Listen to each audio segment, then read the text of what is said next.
this individual practiced Islam, but under the Nation of Islam. Now, I don't know if that, I haven't been able to verify that.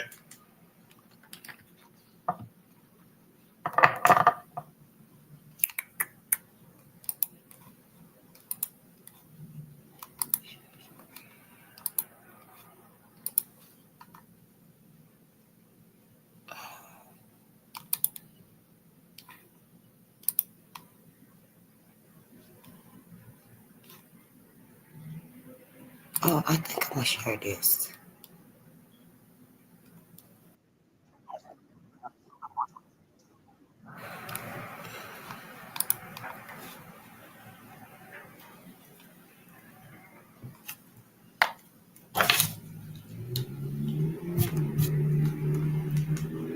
I always do this to you.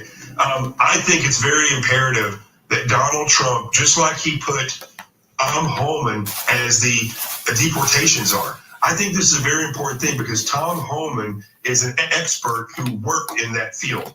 We need experts who worked in the field of these types of operations, that, like the old Red Cell, Navy SEAL Red Cells, where they worked as terrorists, planning these ops so they could reverse engineer them and share with everybody how, when, where, and why a terrorist or a school shooter or these types of individuals would attack. If we do that and people take it seriously, we could form an entire threat assessment throughout all industry across the country, and it would be so inexpensive and easy to do that it would blow people's minds, and effective if people would do it. No.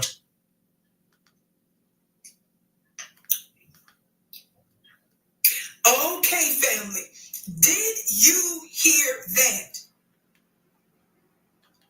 Did you hear that very incendiary, inaccurate, false, fake propaganda that your Fox News outlet network, your very powerful Fox News, just put out there? Now, I need to remind you of something that I have long said and I will continue to say. I've said this for years. Media is warfare. Yes, media is warfare.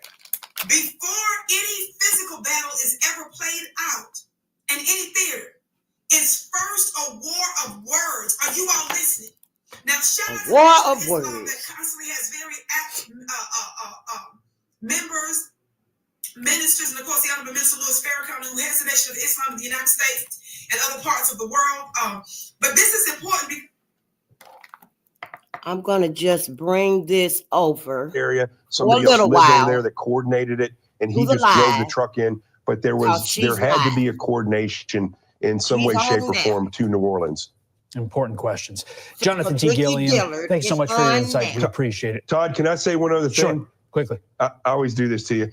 I think it's very imperative that Donald Trump, just like he put Holman as the deportations are, I think this is a very important thing because Tom Holman is an expert who worked in that field.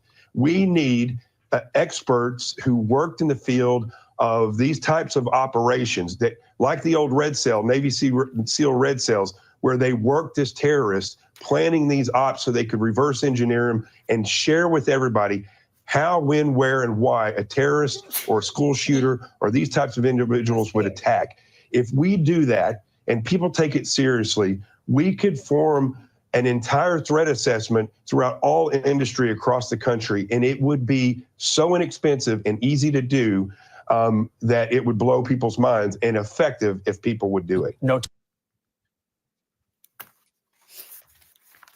Well, okay, family, did you hear that? Did you hear now that very incendiary, inaccurate, false, fake propaganda that your Fox News outlet network, your very powerful Fox News, just put out there? Now, I need to remind you of something that I have long said and I will continue to say. I've said this for years. Media is warfare. Yes, media is warfare. Before any physical battle is ever played out in any theater, it's first a war of words. Are you all listening? Now, shout out to the Nation of Islam that constantly has very apt members, ministers, and of course the Honorable Minister Louis Farrakhan, who heads the Nation of Islam in the United States and other parts of the world. But this is important because they've also had their own newspaper. I think it was initially called Muhammad Speaks, and now it's called The Final Call, which means that they have had their own black media for many, many decades. Yes? How many of you all know how important that is to speak for yourself? Because your open enemy understands the power of their voice and what they seed out. Now, I'm a spiritual teacher, and I am a wordsmith, so I love words, and there's always magic in words. What do I mean by that? When you look at even the word broadcast, and I've said this here on a few occasions, when you look at the word broadcast, do you know that the word broadcast is an agrarian word? It's a word that's connected and has its origin in farming. That's what I mean when I say agrarian or agriculture. I'm going somewhere with this. Agrarian. Why am I bringing that up? Because if they're telling you, and we call segments that air broadcast, right? Beloved, that word, the origin of that word, the etymology of that word is letting you know that they're intentionally, watch this, seeding words. That's the connection.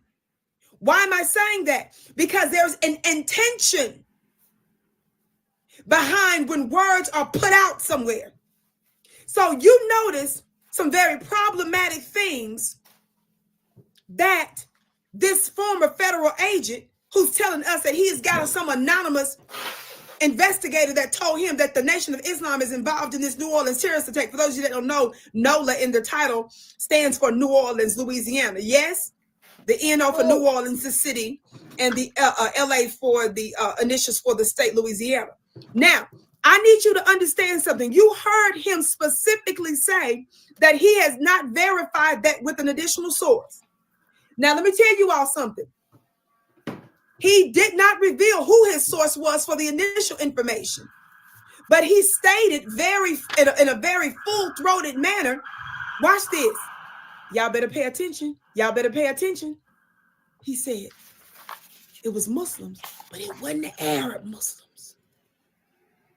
He wanted to be very specific and keen on differentiating the type of Muslim. And he almost used the term that we often use. How many of y'all know I talked about what FBA is? You hear us use that phrase on a regular basis. I've been using it for years. The Black grassroots, like our brother Tariq Nasheed, I believe, originated that term in order to delineate us, not to separate us from black folks around the world, but to specify who we are individually. And that's a legal and a cultural thing. Now, how many of you all know that FBA is not a company or a corporation? We're not a sorority or a fraternity. FBA, Foundation of Black American, is pointing to a lineage. So it's not something you have to have a president over, or raise dues, or take minutes on. Talk black to me, somebody. Where's my gavel? For those of you that don't know, the Vicky Show is the home of the hand claps and the gavel rap. I had this divine revelation of the gavel almost 20 years ago. I won't get into details about that, but I brought this to platforms when I came on, different platforms that I've been on over the years. Yes? Because I want you to know that your word matters. Watch this. At the thrift store one year. So he almost used that phrase, FBA, Foundation of Black Americans, but he said this was Black Americans. He didn't want you to have African in there nowhere. He didn't want you to confuse it with no Arabs. He didn't want you to think it was nobody that spoke Arabic. Talk black to me, somebody. I know somebody say something. He wanted you to know this is not somebody that came from the Middle East or Africa, nowhere. He wanted to be very clear. These were Black Americans from the Nation of Islam, and he repeated it. Now, why did he come out the gate saying, I have not been able to verify this with a second source? Y'all, he didn't even get to the end of his point before he immediately said he wasn't able to verify that with the second source. May I submit to you, it is my belief, based on the false nature of the overall segment in the first place, that he immediately said that because he knew it was a lie. He knew it was propaganda. I believe he was certainly put that out there to mix up what's in the minds of the masses, to go ahead and set them up for something they already planned to do. What are the feds up to? Because it was a Fed mouthpiece, a former Fed mouthpiece, and really a current Fed mouthpiece, because he claims that a federal investigator that's on the case now is the one that told him that. So you got to look beyond what they seeded to you, what they put out in the atmosphere, and the hundreds of thousands and likely millions that will hear this. Now, this network, we through my broadcast, is one of the first ones to really put it out there in the Black grassroots, and I see other folks are talking about it, and that's what needs to happen, because we need to be ahead of the game. Why is it important that we talk about this and that we don't just let this slide? Do you all know that when they put stuff out in media, they'll use that later on as a fact? Later on, after they setting up something against you, they'll turn around and say, well, see, right after, one day after the event, 2 days after the event, January 2nd is when this happened. My birthday, by the way, my 46th birthday. How many of y'all know I was born to go off on this? Watch this. You better rebut it in whatever an effective way that you can, even if it's not in the court of law. You better use the court of public opinion. And how many of you all know that we make that possible with our own people through the particular networks that you're watching right now? Shout out to the Nation of Islam, because they responded. Now, how many of you all know that for many, many decades, the Nation of Islam has been unjustly slandered and attacked for a number of different reasons from a number of different people? And they have shown extraordinary patience. They not too long ago sued, I believe it was an Anti-Defamation League, and I believe it was some others that was in that litigation. And I need to get an update on what's happening with that, because I think it was out of court sometime after they initially filed their petition in court. So I have to find out the current status of that and what they plan to do next after the case was removed from I think it was temporarily dismissed from the courts. But I think the nation might have been planning something else. I don't know just yet, but I need to stay on top of that. Thankfully, the Nation of Islam recently issued a cease and desist notice. They're putting them on legal notice. And I want to read for you now that legal notice. Are y'all listening? Let me turn it. This is, and I got this direct letter from one of their platforms, even on Instagram, under the Final Call newspaper. So this is directly from the Nation of Islam's publication, is where I retrieved this information from. Yes. It states, with this heading and so forth, it's dated January 6th. It's sent to this Catherine Moran Meeks, the general counsel for Fox News. Shout out to the nation. Look, I ain't even read the letter yet. I'm already getting excited, because I believe I've learned the power of fighting back in certain situations where you have to counter the lies that's out there, because they're trying to seed something. I mentioned before that the word broadcast is an agrarian farming word that means to seed, to cast. That means that if they're casting something, if they're seeding something, they know that they're intentionally expecting some type of public harvest. So I'm trying to let you all know that the media understands that when they say something, they know they're intentionally trying to plant an idea in your mind. That way, when they act and they move later, they've already planted something in your head. So just like we did all these illegal wars and stuff that we did, they first made all these other people like Osama bin Laden, like Saddam Hussein, other people and of the current world leaders. First, they tell you that they're authoritarian. They tell you that they're dictators. After we find out that a lot of them same ones that I just mentioned was on CIA payroll. After we find out, for example, that Donald Rumsfeld was best buddies with Saddam Hussein, and we got pictures of it, actually video footage of it. And they turned around and backstabbed them. Now, I'm not saying these folks were perfect by no means. They were devils in their own rights, but they were America's devils. And it's only when a couple of them said no to America, it's only when they pushed back a little bit against America, that we turn around and demonize them and set them up. But we said nothing because we allowed media to call them authoritarians and dictators and devils and all that kind of stuff, not knowing our hidden hand and the behind the scenes stuff that we were doing. Keep that in mind. So before you go talking about how social media platforms are full of misinformation and disinformation, remind yourself that before alternative media was ever a big thing, mainstream established legacy media was lying and got you in wars that took the lives of millions of people and cost us trillions of dollars. And you revered those networks.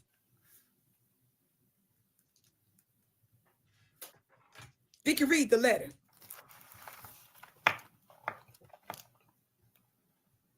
Here is the cease and desist notice dated January 6th. So 4 days after this aired. Yes. Notice to cease and desist, the heading says, notice to cease and desist publishing and distributing false and injurious information. Dear General Counsel Meeks, come on, Nation of Islam, look, just that gets me excited, y'all. Talk black to me, somebody. Dear General Counsel Meeks, it says here, let me put this down. I am Abdul Arif Muhammad, and I serve as General Counsel for the Nation of Islam, NOI, on January 2nd. I'm not going to read the whole cease and desist, but I'm going to give you the relevant parts. On January 2nd, 2025, Fox News broadcast a segment of Fox News and Friends filled with false, unverified, and disparaging allegations regarding the Nation of Islam. For such, the NOI hereby demands a cease and desist and a retraction. Let me just hit the gavel on that. Talk black to me, Nation of Islam. During the Fox News and Friends segment hosted by Ashley Strohemer and Top Pyro with guest former FBI agent Jonathan Gilliam. How many of y'all know I specifically called him out? Mr. Gilliam said he could not confirm what he was about to say through a second person and then proceeded to make the following utterly false statement regarding the suspect in the New Orleans tragedy. Now the Nation of Islam is quoting him and they're using italics here, okay? Quote, he is a Black American and that this is a Nation of Islam group. That's him quoting him in this cease and desist. I beg your pardon. Let me continue. Let me read that part again. He quotes the FBI agent, the former FBI agent Jonathan Gilliam, and said he said, quote, he is a Black American and that this is a Nation of Islam group. He goes on with the quote, that this individual practiced Islam, but under the Nation of Islam. Y'all listen to how they worded that. They wanted to be very clear and they reiterated the Nation of Islam. They emphasized his American Blackness. And the man specified earlier in the segment, as you just saw, that he didn't want you to confuse him with no Arab. Vicky, keep reading. Are y'all listening? Everybody hit that thumbs up button, share the broadcast. This is important. We're getting ahead of this African Diaspora News channel. We're doing good work because I've heard from folks inside where I know some of them saw our broadcast here. How many of you all know that by us exposing this, highlighting this, and you sharing this, you being involved in this, is what's helping us to put pressure on the little sneaky plans that they may have going on behind the scenes. There's a reason they seeded this out there. Let me keep reading.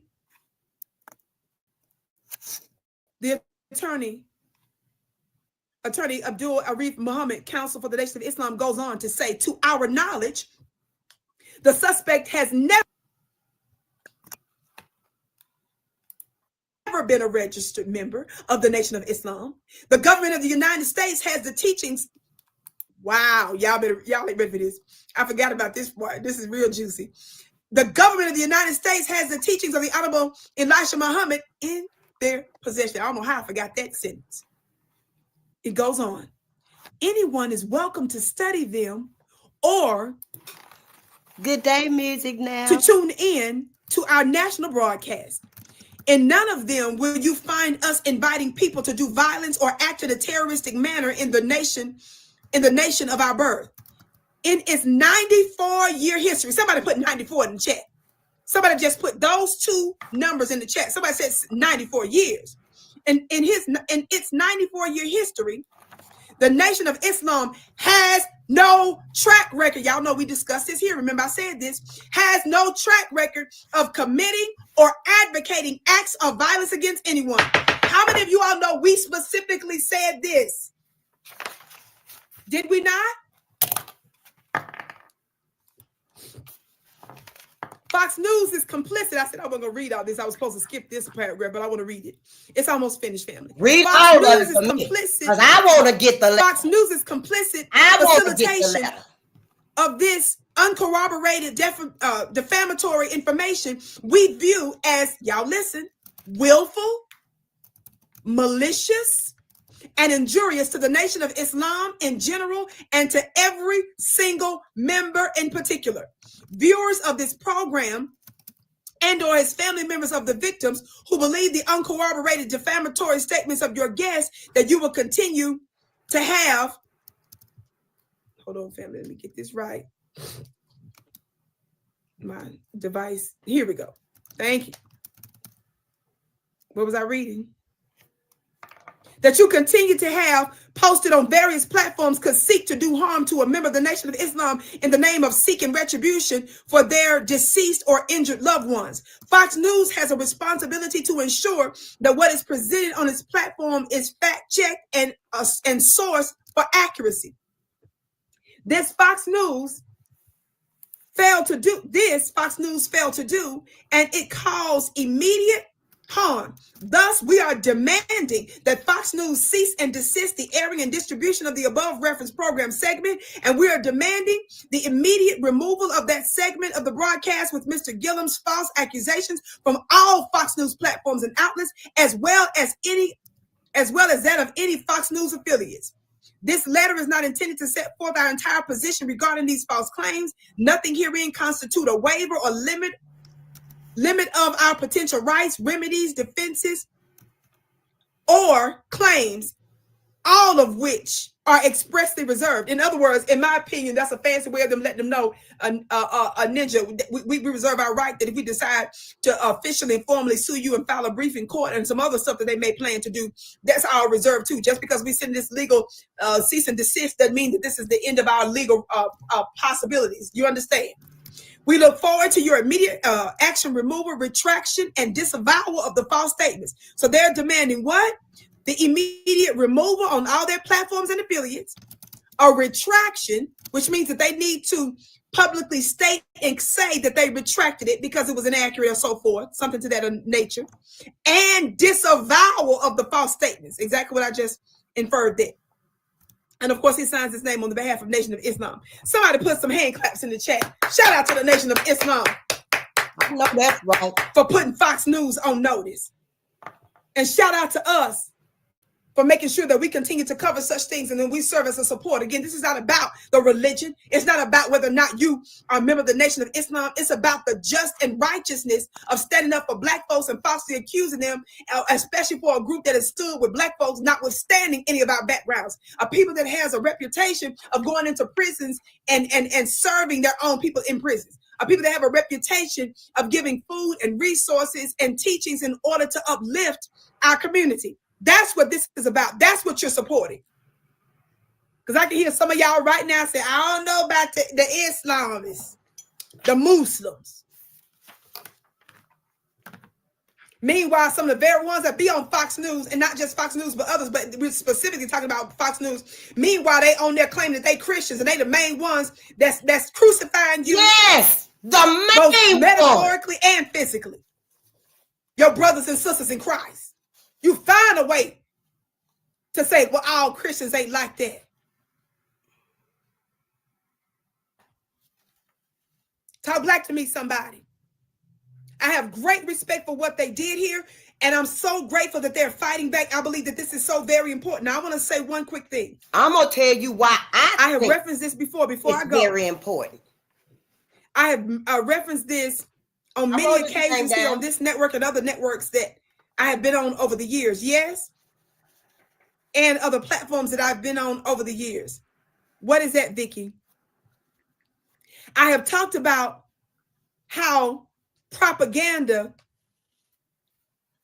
works, and a lot of times we like to talk about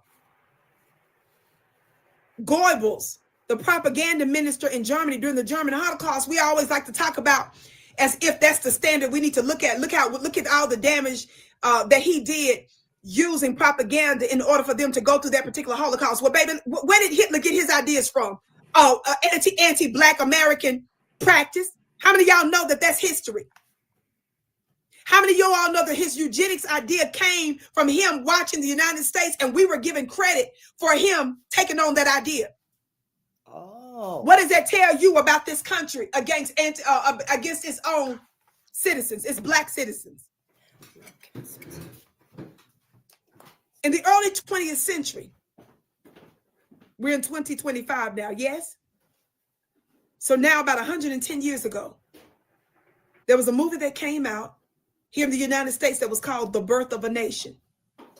Now, I'm not talking about the similar title, Birth of a Nation, in recent years movie that was done by our brother, The Birth of a Nation, Nate Parker. Same movie. Which he did a brilliant job in that movie when he told the story of our revolutionary brother, Nat Turner. I'm not talking about that movie. I'm talking about the one that was done over a century ago called The Birth of a Nation. What is it about? And I'm almost done. In 1915, this American silent epic drama film directed by D.W. Griffith and starring Lillian Gish. It was a screenplay family that was adapted from Thomas Dixon Jr.'s 1905 novel and play, The Klansman. That was the name of the book, y'all. So they gave the movie a cute little name called The Birth of a Nation. But the movie was adapted from a book that was called The Klansman. Do I need to say anything else? I'm making a point here. Griffith co-wrote the screenplay with Frank E. Woods and produced the film with Harry Atkin, right? I'm just giving you a little bit of background. When you look that up, the theatrical release poster, D.W. Griffith's The Birth of a Nation, you will see the Klansman on a horse. Not only does a Klansman have on his terrorist outfit. Y'all see where I'm going with this? The horse has his on too. Oh, dang. With the eyes cut out. And you see the man sitting on top of his horse with both clad in his Klansman terrorist outfit along with the horse. The horse has his own Klansman outfit on. The man has in his hand a cross that's burning. Yes? Are y'all listening? Vicky, why do you constantly bring up this movie? Bullshit. I have to remind folks that Birth of a Nation, the movie, one of the first and most prominent places where the movie released and featured was in the United States White House. And that prior to the release of that movie, the Ku Klux Klan, the OG terrorist organization, was in decline in terms of its numbers. Not in terms of its anti-Blackness. Don't you ever get that twisted. But in terms of its official grouping and formation. Do you know that the Ku Klux Klan received its greatest resurgence in membership after that movie? And it painted in the movie the Black man as a savage, as if he was trying to come after the white woman and stuff, and promoted anti-Blackness in the Ku Klux Klan. What did I tell you that the movie initially featured in the most prominent way? The White House. That tells you everything that you need to know about the power of propaganda and the power of media. Why did I bring that up specifically within this context? Because here it is, United States of America, Fox News, and former FBI agent. You're sitting here trying to claim that your most faithful and loyal citizens are terrorists when you are the original OG. America. Motherfuckers. And through your own media propaganda, you were able to increase your terrorist organization numbers. The irony of using media again to set up foundational Black Americans, specifically the Nation of Islam Muslims, to be terrorists. Do you catch the irony in that, family? Using media to set us up now, but the same media is what supported the original terrorist group that they're trying to now claim we are today. Somebody say, not on our watch. Not on our watch. You got it twisted, baby. Not mine. We're going to continue to lift our voice and to say, no, hands off of those that stand for the well-being of our people here in the United States and around the world. We say, hell no to that. Now, family, certainly you all know there's a reason why they're trying to set this up. I'm going to talk about who could possibly be that secret group that's behind both domestic and international terrorism. Remember, the media in the United States said that those attacks that took place in New Orleans, and then shortly after the attack that took place in Vegas, they specifically said it was ISIS inspired. Did y'all know that? I'm going to talk about the secrets of that and what's behind that. I'm going to talk to you a little bit about American witchcraft. And it ain't the ancestral kind that come from ancient Black practices. I'm going to do a free webinar on Sunday, January 26th. You only got a little bit of time to register, but it's free. Sunday, January 26th. Go to my website at VickiPlanet.com and we'll see if we can pin it later. But go to VickiPlanet.com. That's my website so that you can register today. Family, thank you so much for tuning in. Be sure to share the broadcast. Of course, we look forward to your, of course, respectful and careful comments, because how many of y'all know the algorithms pick up comments? So we want you to be honest, but just be careful about some of the language that you use there, because we don't want to, go against any of the stuff that they got going on with these platforms. Okay. Thank you so much for tuning in. My name is Vicki Dillard. I can't wait to. So you see what them motherfuckers is doing now. What they are doing now. And I was late today, and I do apologize, because I woke up at like 10 minutes to 12. But honey, when I did, it's like I came up on the other side of the fight, because I got to tell y'all what's done happened. Let's get this out the way. Good day and gratitude, family. This is Face the Nation on Bolden Unchained. And we are here today and tomorrow. Even if I'm late, we will be here. We are here to assist Black America and Black media with uncovering and condemning the many agendas, events, projects, operations, laws, bills, codes, acts, compromises, plans. There's so many of them. Experiments. We can't even imagine how many avenues that they coming down on Black America. We cannot imagine how many ways they actually just raining down their terror assaults on Black America. You know what I think, that white America, Fox News, what we just watched, let me say that real fast, coming down on Nation of America, the Nation of Islam, they trying to target the Nation of Islam, put them in the focus of this white rage that we finna experience. Black America is in another awakening. We are in another awakening. That's why Bolden Unchained is here to assist Black America and Black media in exposing what's done happened, what's happening now, and what's about to happen. What is about to happen? The same way Black America is, we feeling this shift, this awakening, this new awakening, because we've already had our first awakening. See, we didn't learn our lesson. We did not learn our lesson, so we having another awakening. White Americans can feel it too. White America can feel it too. It's a whole setup, everybody. It's a whole setup. We looking at this through a spiritual lens. We're not looking at this through a religious lens, because I'm not religious. This is my house.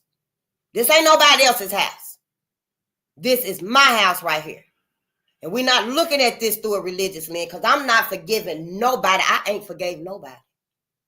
I ain't even forgave the little bitty white girl that was looking up at my brother that was hanging in the tree like she waiting on that ice cream cone, that somebody finna hand her. I ain't even forgave her ass. And she was a little girl. I ain't forgave none of them, and I'm not. So now you can't sit over there and, and just put all your religion out. If you forgive them, fine. Keep it to yourself, though. Keep it to yourself, because it's not needed here. Because I'm going to start wondering, whose side are you on? See, it's a very thin line for what was done to our ancestors and to forgive it. Black America, we even forgive these folks before they even ask, will you forgive us? They literally hunted Ahmaud Arbery down. They were looking out their window. But then some white folks on the other block probably told them, oh, he running again. He coming your way. Just that particular day, what was their name? Gregory Malcolm. Not Malcolm, Michael. Michael something and Gregory something. They seen Ahmaud Arbery run past their house. He was jogging his neighborhood. That was it. They got in their vehicles. Got in their truck. They pickup trucks. That's known for dragging black men through the whole town. Through the whole town. Down south, them little bitty hick towns, they hicking. They are hicking. You hear me? Yes, that's what they do. That's what they do. And this was just a few years ago when they did Arbery like that. They chased him down. Who knows if it would have got to that point where they drug him on back of their truck. Because he was aware. He knew they was on him. Yeah, he knew they was on him. I wish I could say, I wish we just listened to us. But it ain't our fault that we've been so indoctrinated and you know, bamboozled. Just motherfucking food. Brainwashed. It's our fault to a certain extent. Because our motherfucking asses is supposed to be learning.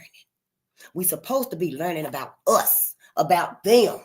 We're supposed to be learning about our ancestors, our history. We ain't learning nothing. And for that, we got to take accountability for it. We can't sit in this burning house still, coughing, choking. Let that window up over their face, and I'm outside. What the hell is you telling me to let the window up for, and I'm outside? Black America, we can't stay in this situation, in this predicament. We cannot stay in it. It ain't doing us no good, and it ain't going to do our babies no good. Sure ain't, honey. I don't know how. Yes, I do. Yes, I do. I can look out and see everything that's being built up. And I can think about, damn, what does that mean for my people? What is my grandbaby going to do with that? See, we different from everybody else. We keep saying we the same, we the same, we the same. Hell, what they creating shows that we're different. You can't possibly believe Black America. You can't possibly believe that white America and everybody else, because we ain't got no friends, see.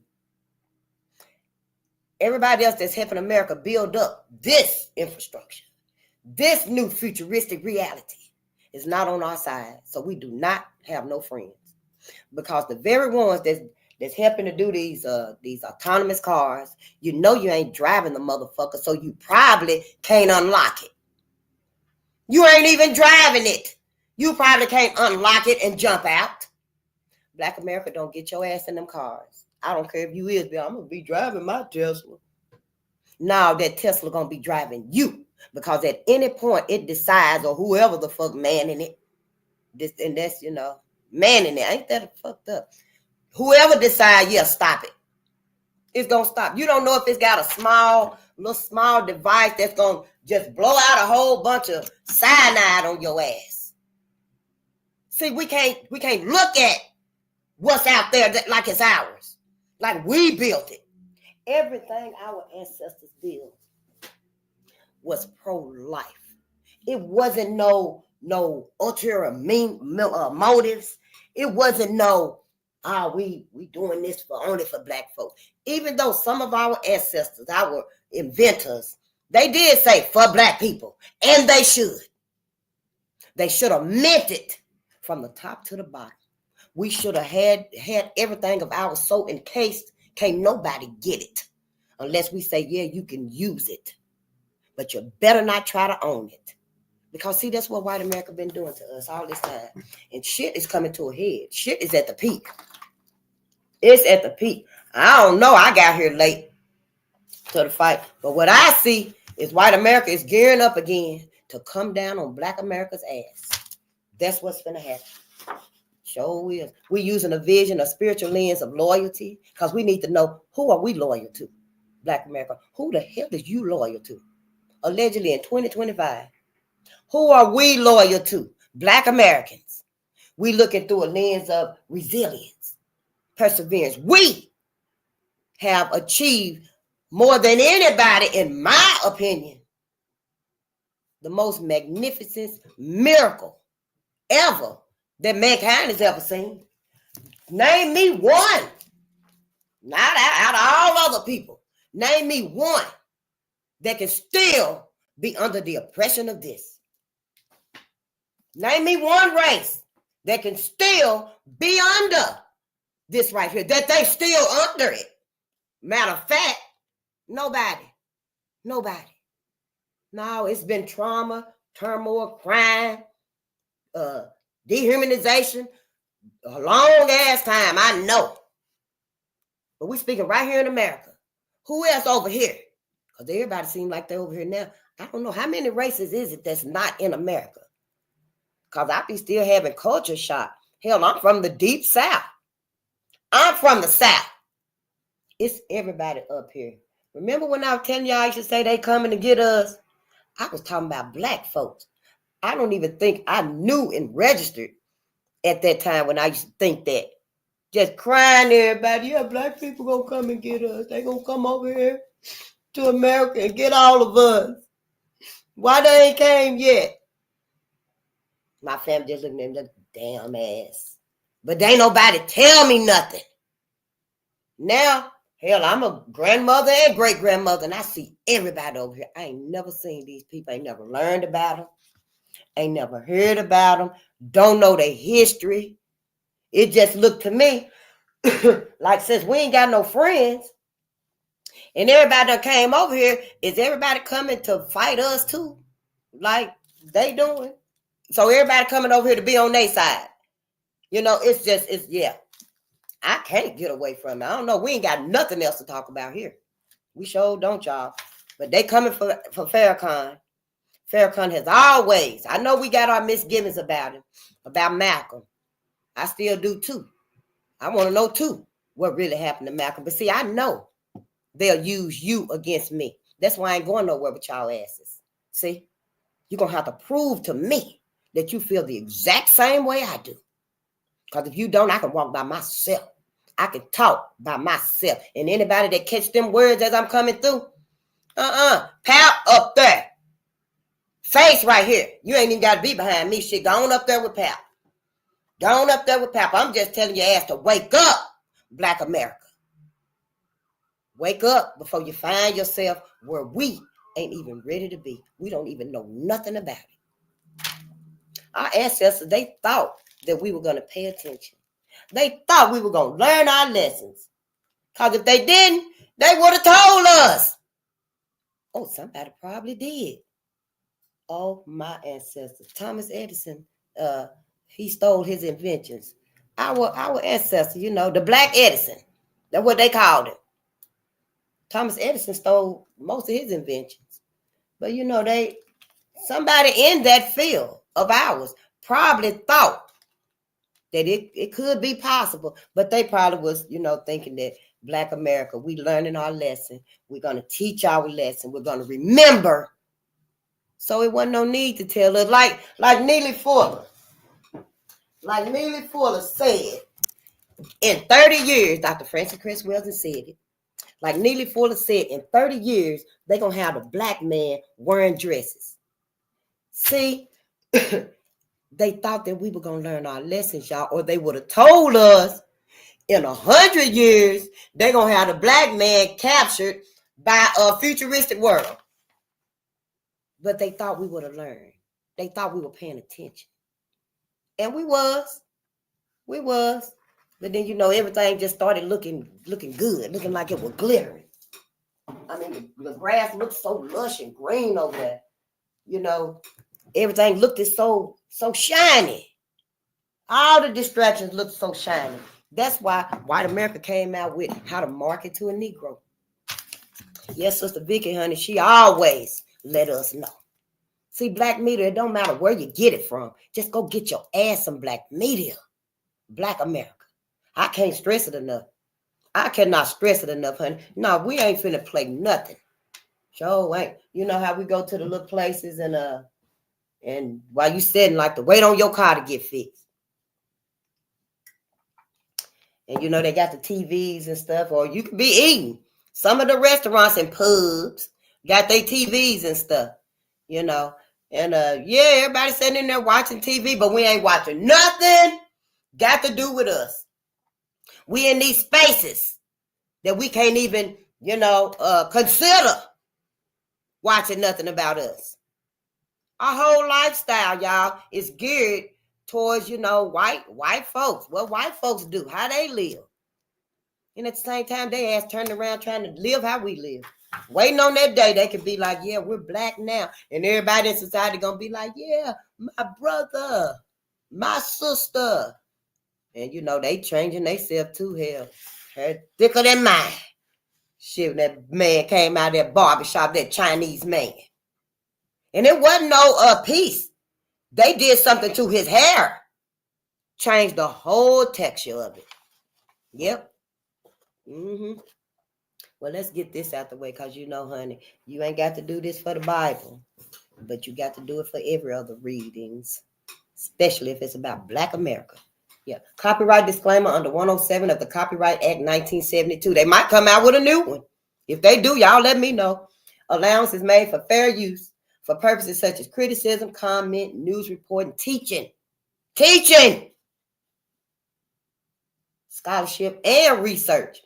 Fair use is a use permitted by copyright statute that might otherwise be infringing. Non-profit, educational, or personal use tips the balance in favor of fair use. So yeah, there you have it. That's it. After that right there, honey, you can pick up as many books as you want to and read them out loud. You can get you a megaphone and just start reading. Yep, just start reading. Because it's right there. They the ones wrote it. They the ones wrote it. White folks wrote it. They put it in a book because they said, hey, put it in a book and Black people won't read it. And for a long time, we didn't. But now, we better read everything. It's so much going on. I think we're going to need another bracket, you know, because I think it's very important. It's equally important that we learn everything. It's very detrimental to us. You know, we got to learn our heroes and our sheroes so that we can feel and we can harness our greatness, our creativity, the resilience in us. Such brilliant, y'all. I can't even explain how the cosmos just gave birth to a star. We're going to watch them videos because that's all inside of us. But it's equally important also that we learn what we've been through. Who hurt us? Who taught Black America to hate Black America? It's equally important that we learn these things. You know, I don't know. I feel like one ain't no better than the other one as far as our sanity. But if we had to choose one, if I had to choose one to teach us between our brilliance, yeah, I'll be teaching this right here. I would choose this right here. Because once, in my opinion, once you know about this right here, you know what to stay away from. You know what to be on the lookout from. You know what to embrace, who to embrace, your own. You ain't under this illusion when I teach about this, or who the enemy is. Yeah, we know we got the dilemma. I guess that's what family telling me, don't say self-hate. But I don't know what else to call it that they've taught us. I ain't learned that yet. I know Dr. Claude Anderson, he do refer to it as the dilemma. You know, and I guess the dilemma encapsulates everything. But I don't know. We'll get there. And we're going to be reading Dr. Claude Anderson, too. We're going to be reading everything. We're getting through this hurt right here. Better Day Coming. This was 1890 to 2000. We're going to be reading every book I got up in here, and I'm still finding books. We're going to be reading books about the founding fathers. Now, let's see what they ass claim in that book after we done learned all this shit about Thomas Jefferson with his old motherfucking ass. James Madison. Who was the other man? All of they motherfucking asses.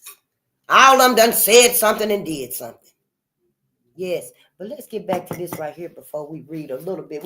We done reading. we finished the last book on our ancestors, and we haven't started another one yet. Not for lunchtime. I just been too, into other things, and I don't like to keep y'all day and stuff because it's so much for us to learn and stuff. As soon as I get off of here, I go right to Black media. Yeah, I go right to Black media. I start studying what little bit of stuff I got here, trying to put it together. But I still be studying. Ain't nothing wrong. We multitask.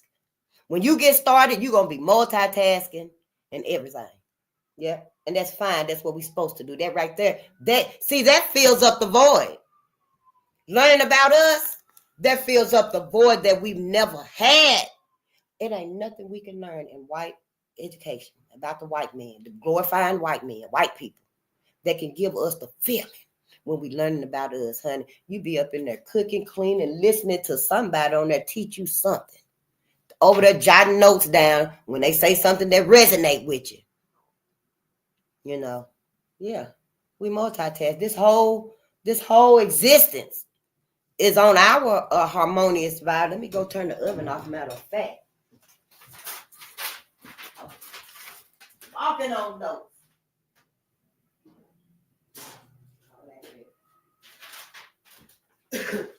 Yeah, honey.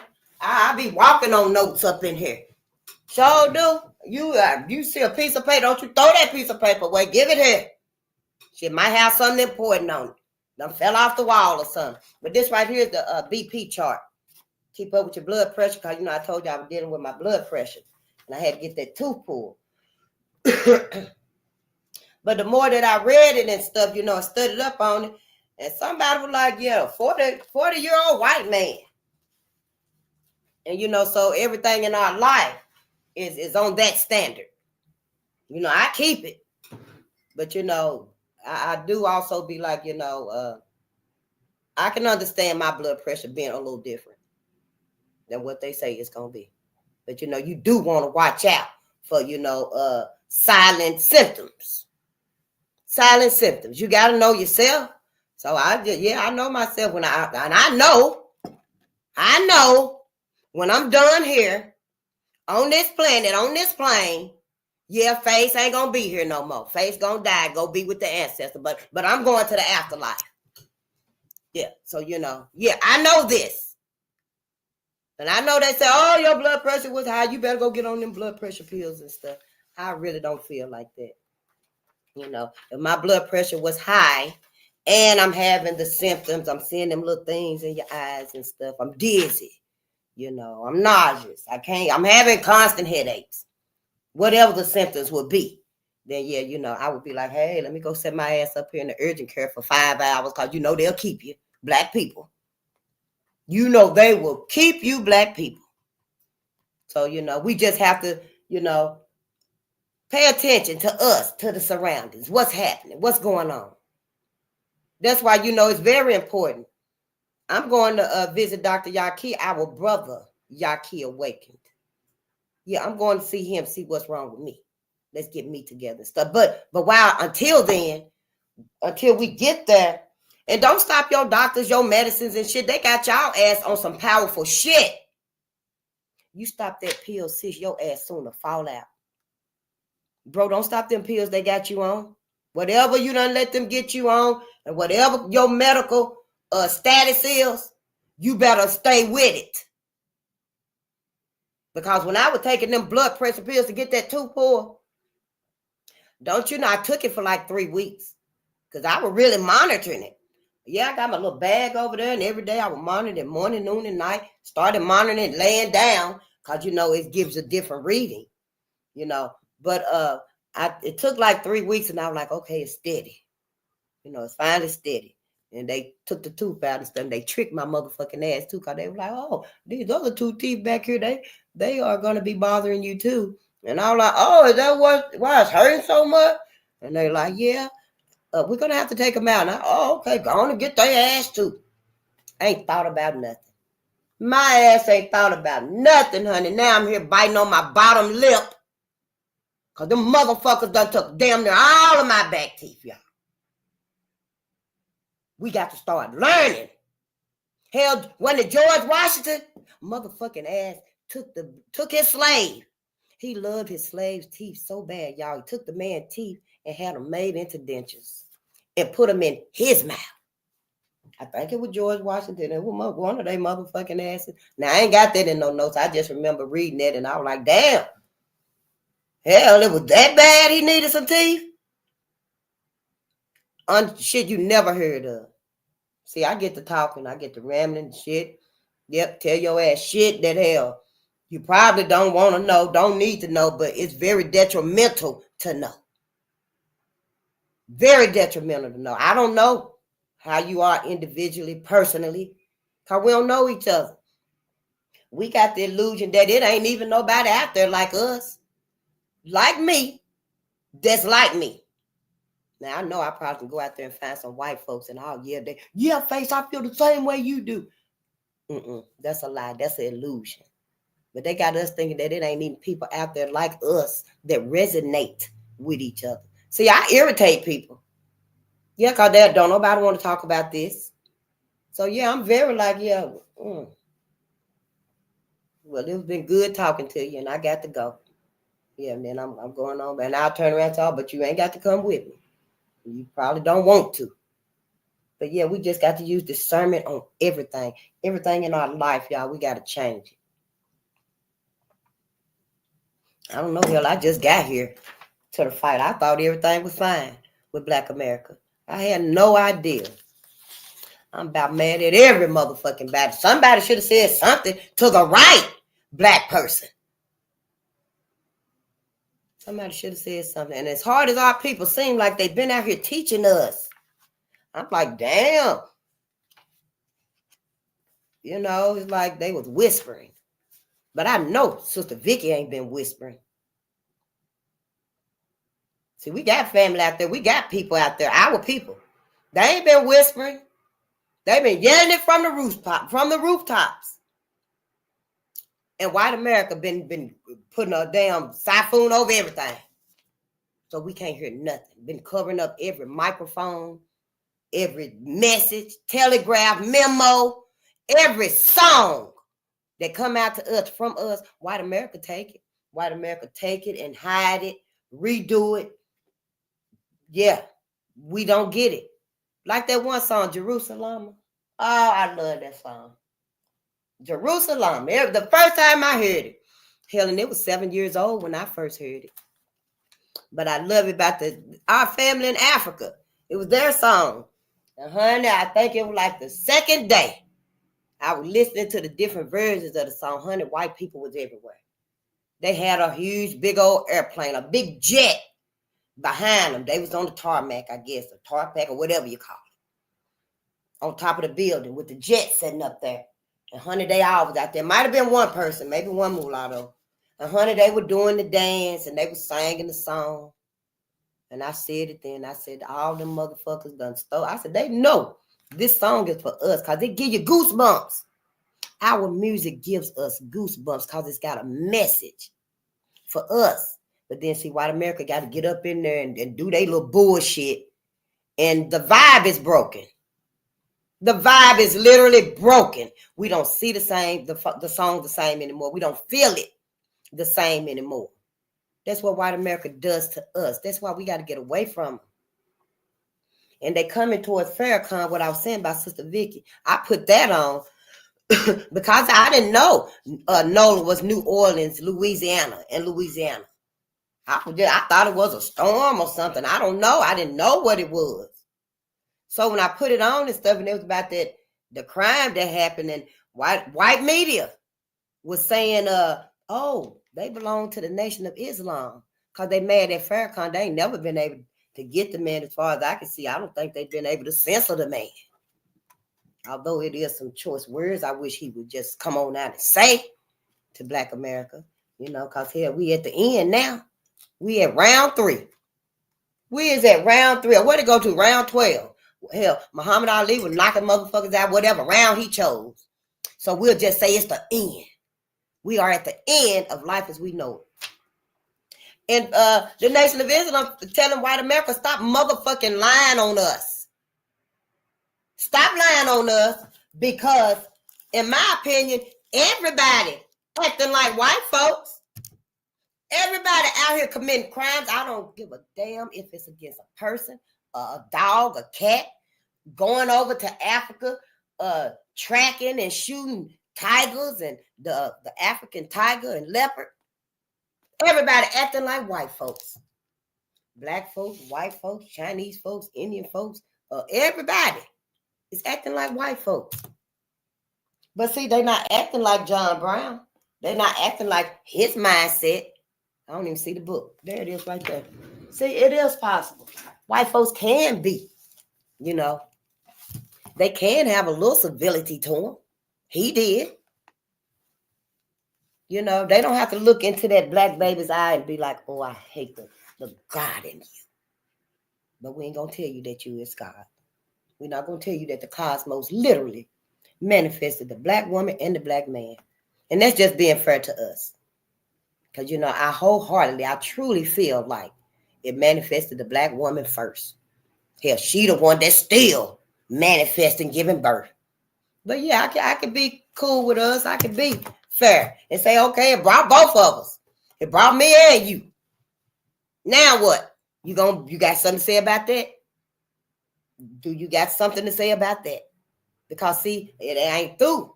None of this system that we was taught, none of these teachings that we were taught. When it says we got to unlearn everything and relearn, we got to do it. We got to do it. Ain't no other choice. And we got to be faithful to ourselves. So I wasn't supposed to say, oh, stop thinking like that. That's ignorant. No, we ain't supposed to do us like that. Whatever you think about is valid. Give it some time and attention. It might lead you somewhere. It might save your ass. But what she was saying, words are war. And she was saying that media is warfare.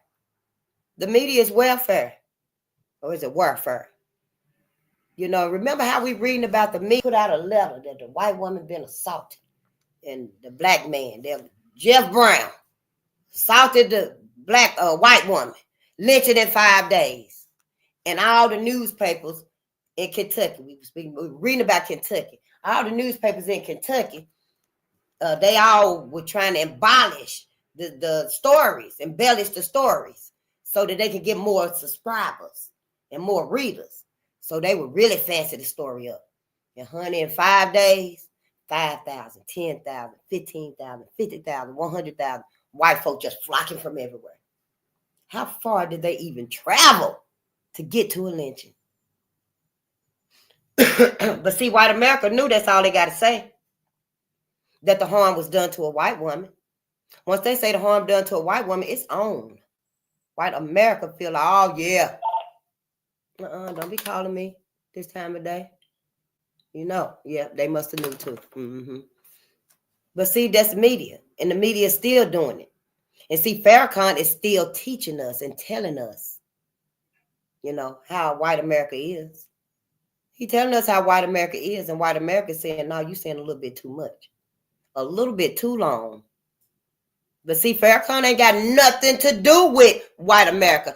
I don't think the man even go to a restaurant, one of their libraries. I don't think his life, you know, even intervenes with white America. None of the Muslims, if they can help it.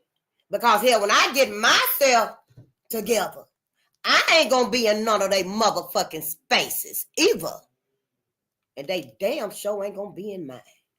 No, black America, see, we got to get our boundaries back. Let me take this, y'all. It must be important. Hello? Good day. Good day. Yeah. Okay. Peace. See? It's been a long time since I answered the phone and say hello. Because hell, I think that's like hell. You know, it's always something to the words and stuff, but it's going to take a serious effort to break this language that we speaking and stuff. You know, these words are war. And in my opinion, yeah, we calling war on each other. We cursing each other out. Even we talking about good morning. Ain't nothing good about morning. Ain't nothing good about morning. I think I heard that one because the sister would still be crying the next day. Her baby's being sold, her man still hanging on that pole out there because they ain't let him go get him yet. And the master would come out, oh, you still crying. It's a good morning. You mourning good.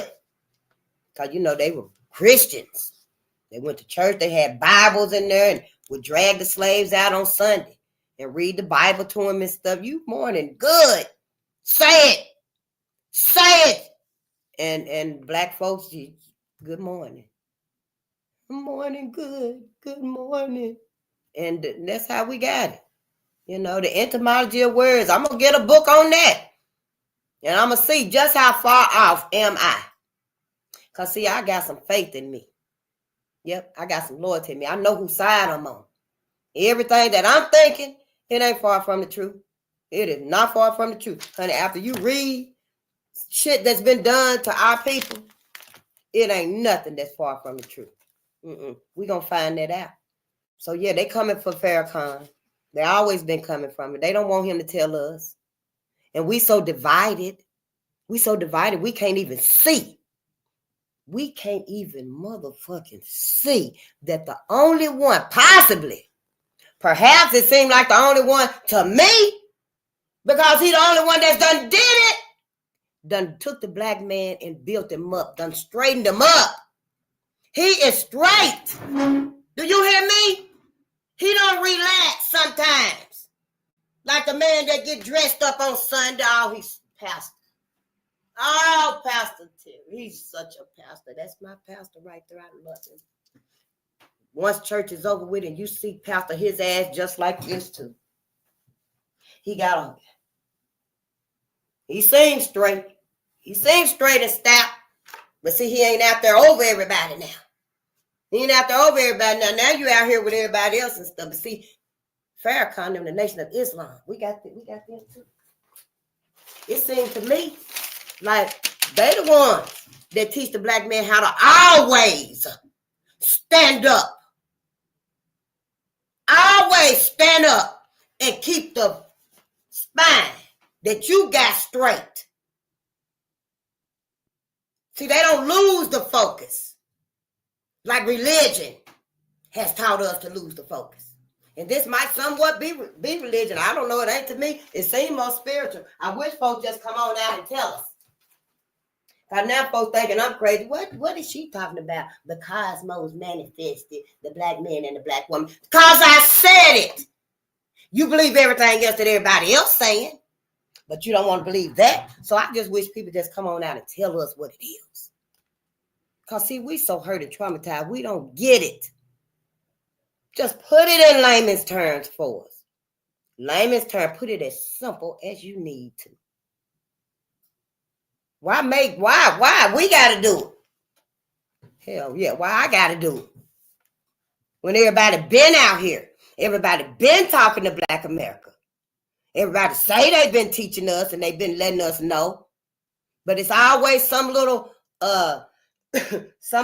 tether that we holding on to. Some little tether we got to hold on to. For white America. For white America, I guess. Keep them calm. And they ain't got to worry. But where's the threat? We are not a threat. We've never been a threat to white America. That's why I figured that y'all, they gearing up. They are gearing up again. I don't know. I overslept this morning. That's why we here this late. Because I overslept and I started to not even come on. In the first video I seen, y'all, brother Coleman, Preston Coleman, I think that was his name. I might be thinking about the brother. I think his name was Preston too. Well, anyway, he had went camping with a whole bunch of his white friends. He was from Jamaica somewhere. Hadn't been here that long. So many names, I get them mixed up and stuff, but you might know the story. And they all was out. His pregnant wife took him with, dropped him off to them and stuff. And they was out in the undercut, way, way off somewhere and stuff. And his pregnant wife dropped him off and stuff. And honey, about 3:00 that morning, he was fighting for his life. The white folks had attacked him, shot him in the back. His last name was Spencer. Phyllis Spencer, Preston Spencer, Peter Spencer, I think. Well, when I woke up this morning, almost the same thing that happened. Brother Preston was at a bar, and they said, the media said that the media acted like him and the white man knew each other, because they were sitting at the bar and they probably were like, hey, how you doing? You know, and changed some words and stuff, the weather, the sports, I don't know. Hell, whatever you talk about in bars with white folks. What do you talk about in bars where white folks at? This whole illusion, we're going to sit here together, we're going to watch the news. We probably ain't watching the news because you don't know what's going to come across the screen today. We're going to watch sports. We all going to watch sports, and everybody love to see that black man running that ball. Run it. Because, see, they get it differently. They see it differently. They feel it differently. Black America. But anyway, what happened was, when I got up this morning and I turned on the TV, our brother Preston Coleman, that was his name. He was at this bar with white folks and stuff. And y'all, they attacked him. The rage just shifted to that man. And they beat that man for almost an hour. It said like maybe 30 minutes. And the man that he was into it with, honey, he was beating that man, stomping that man, beating him with bar stools and stuff. We're going to watch the video, y'all. Because I was like, wow, this is, when will we learn? And then when I really looked at the screen and stuff, it looked like a little bitty hick town, just like little bitty hick towns where everybody, we know everybody. We've been married for 45 years. All of that is water under the bridge, face. Don't you bring that up here. No, that ain't water under the bridge. That's shit that we can't talk about. That's water we can't drink. That's what that is. White America keeps that for them. They can keep doing it and get some little satisfaction that is still being done. See, that's why I got a problem with the whole setup. Because white America, the white woman, these are your cousins. Yeah, you done married a black man, got a whole passel of mixed kids. But them are your cousins. Family first. That's what y'all always say, family first. We know white folks don't tell on white folks. And knowing that you don't tell on each other and stuff, just stay the hell away from us. All of you. We need to stay the hell away from them. Because that's the white woman's cousins, her sons. Them her brothers. Those are her brothers, her uncles, and cousins and nephews. That's her daddy and granddaddy that's out there doing these things to black people. In Black America, we got to wonder in 2025, allegedly. We got to wonder why all of this big, huge illusion that we all want. I mean, all of us ain't been under no rock. I know everybody ain't been walking the long way around. I done met some people getting here. But hell, there ain't been many thinking like this. See, they got us. Our illusion is shot. We looking at everything but what we need to look at. So Farrakhan telling they motherfucking ass stop lying on us. And we've been reading about it ourselves, how the media put that word out.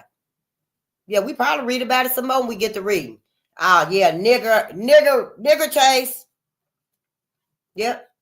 Nigger lynching in 5 days. White woman assaulted. Yeah, they would embellish it, honey. And extra. And they were saying that they papers would sell out in hours. Because that's all they wanted. Where is it going to be at? Where is it going to be at? And that's all Farrakhan saying, stop lying on us. They've been telling us. The Nation of Islam been telling us. Subtly. They've been telling us subtly. But hell, we can look at them and see that they're all men. I mean, it might be some weaklings that infiltrated them. I don't know. I just got here. We got to do the work for us individually and collectively. We can't get to the high spot, the comfortable spot, and then be like, oh, my people ain't made it, but that's all right.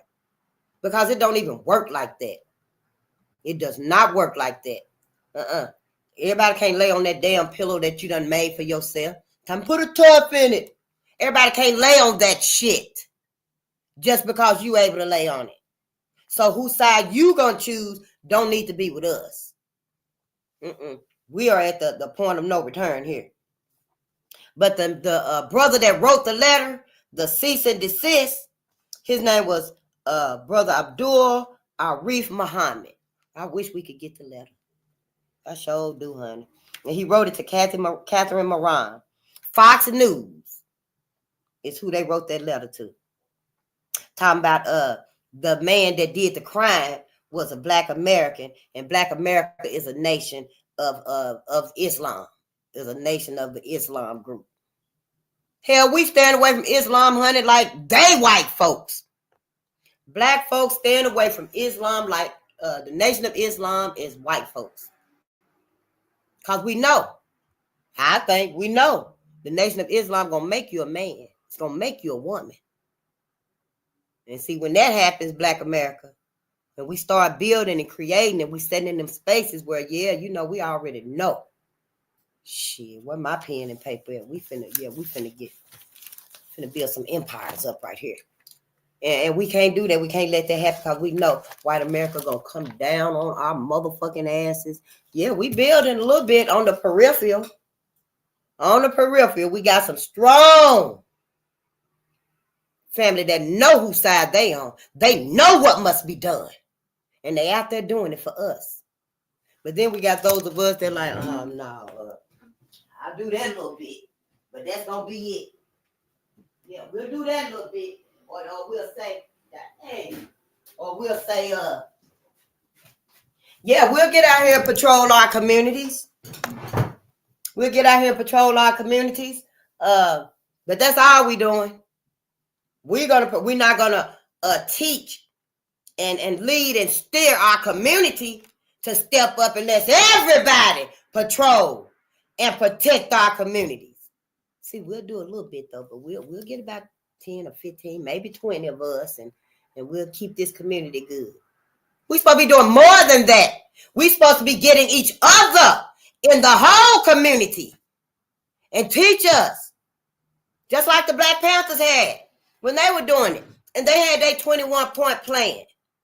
We got to be mentally, physically, spiritually, emotionally capable. And we can do it.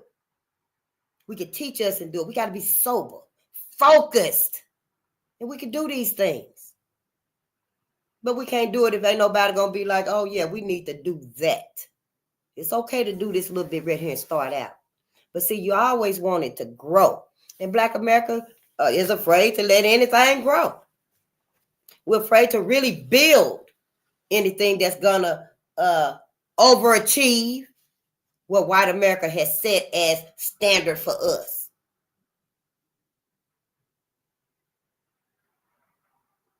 How we just cheat ourselves. Be loyal to the very ones who won't even let us love ourselves. Won't let us love ourselves. So yeah, we want to know, where does this feeling come from? This animosity, the self-hate. I'm still trying to find out what to call it. Dilemma? This dilemmas, because it's strangling us. We can't breathe. We can't live. We ain't gonna succeed. I don't even know if we'll survive much longer.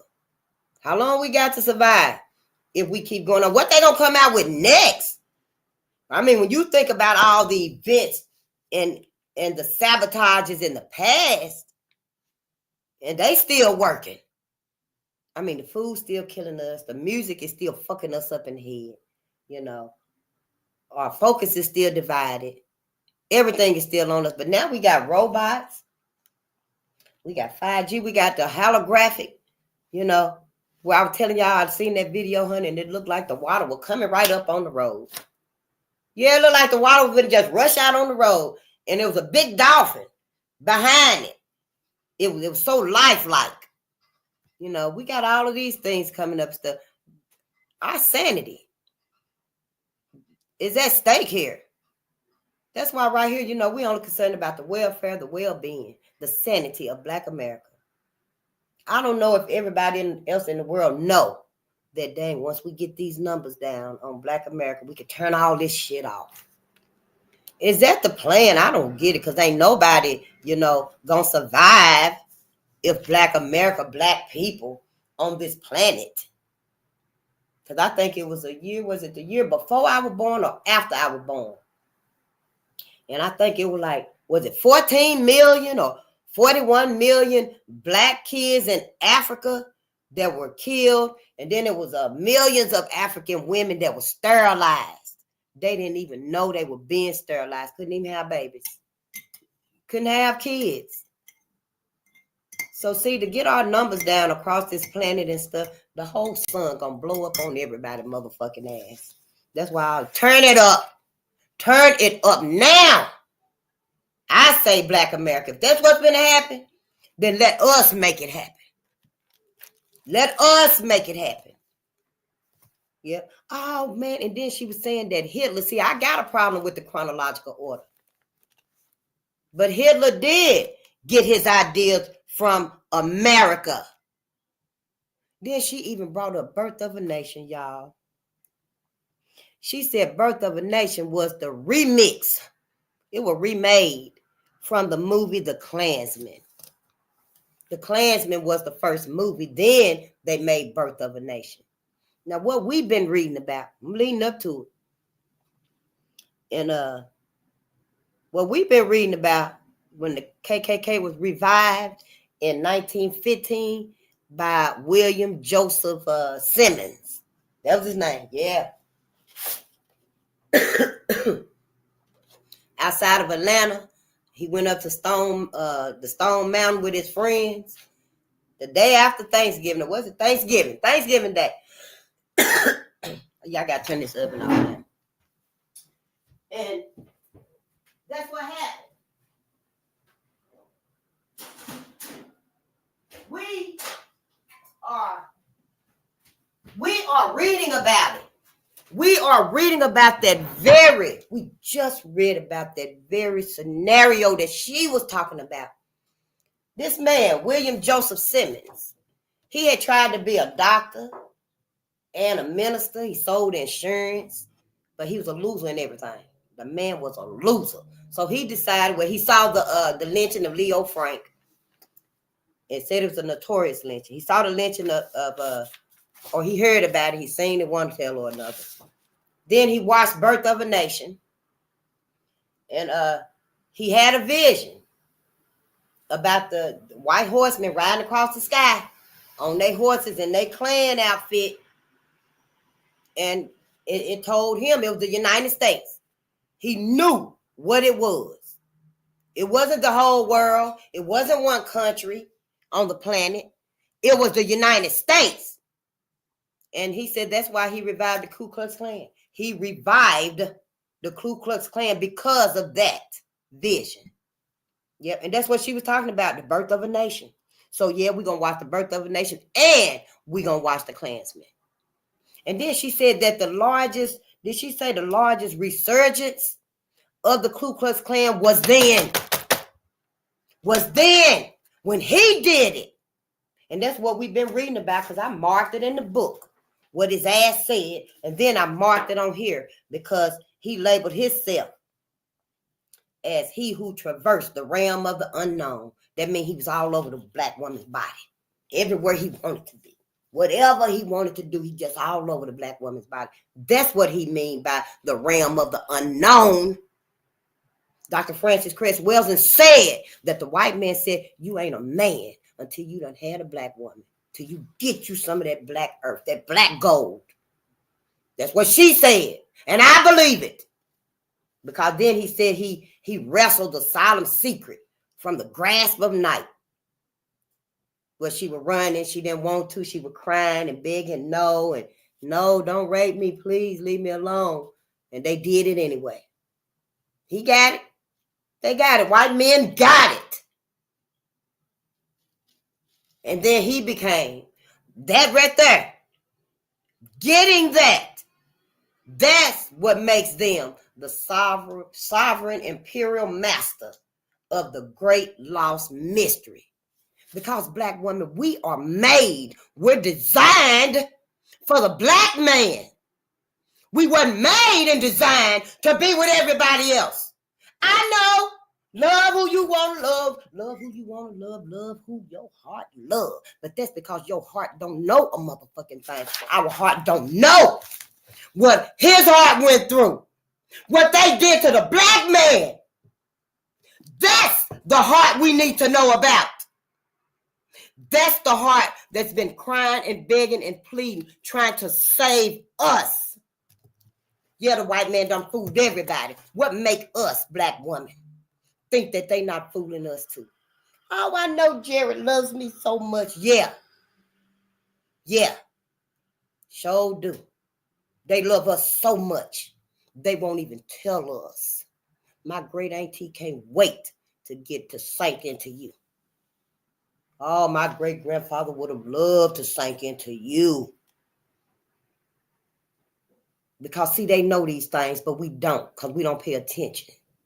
We're afraid to let white America know. No, don't come over here with that bullshit. We ain't talking about that. We talking about y'all motherfucking asses with this. Ain't no savages. But this savage right here, everybody got this mindset. All little weaklings out here, hard hats, they hard heads. Oh, they used to call white folks toughs.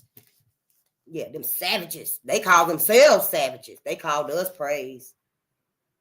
Yeah, but then they want to project it all on the black man. He's the super beast, the super predator, the brute, the black brute. Oh, the black beast roaming through the night. All the roaming, stampeding, just ravaging the earth like it's the black woman's body. The white man do. The white man ravaged the earth like it's the black woman's body. Told y'all. We came from the cosmos, but we go to Mother Gaia. Them 400 elements is in us. It's in the ecology in the ground. It's us. We are the connection between the cosmos here for Black America and the soul. Everybody else ain't the connection to that.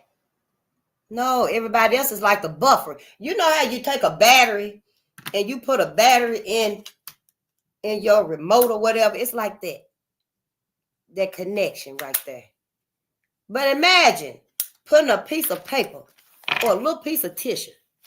Putting a little piece of tissue in there and then try to put that battery in. Try to put that battery in with that little piece of tissue. You ain't going to get no connection. You is not going to get no connection. That's what everybody else is doing. They're breaking our connection. I don't know. Be mad at me. I don't care because I'm mad at y'all asses. I'm mad at everybody motherfucking asses because you never should have let the teachers, for one instance, dumb down our kids, our children. You never should have let they motherfucking ass act like and teach us like they teach everybody else. They know the etymology of words. They've always known it. See, before they let us integrate with they motherfucking asses, y'all, they took everything that they was teaching them. They took everything that was detrimental to them, that was about us, and they put it in the back. They put all them lessons got to go to the back because you know who finna come to school with us. They immediately start pulling out the lightweight shit.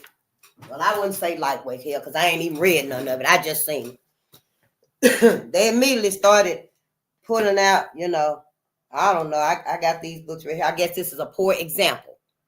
Damn it, man. But they started pulling out stuff like this. Oh, I think I got something.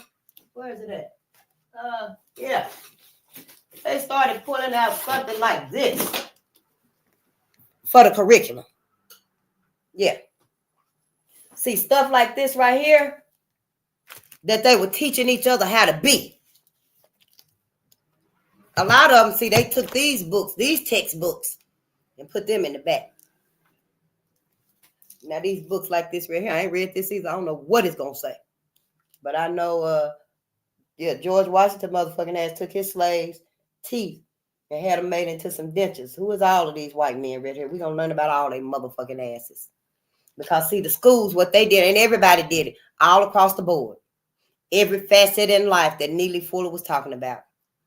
White supremacy runs it. Before we actually stepped out here and integrated with these folks, they did a whole swipe of everything. What they call it, overdraft, rough draft or something. They did a whole overdraft of everything, and they amended it so that they could teach us what they wanted to teach us.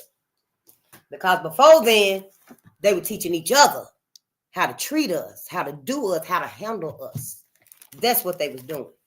And see, we ain't got no time to be sugarcoating it for each other.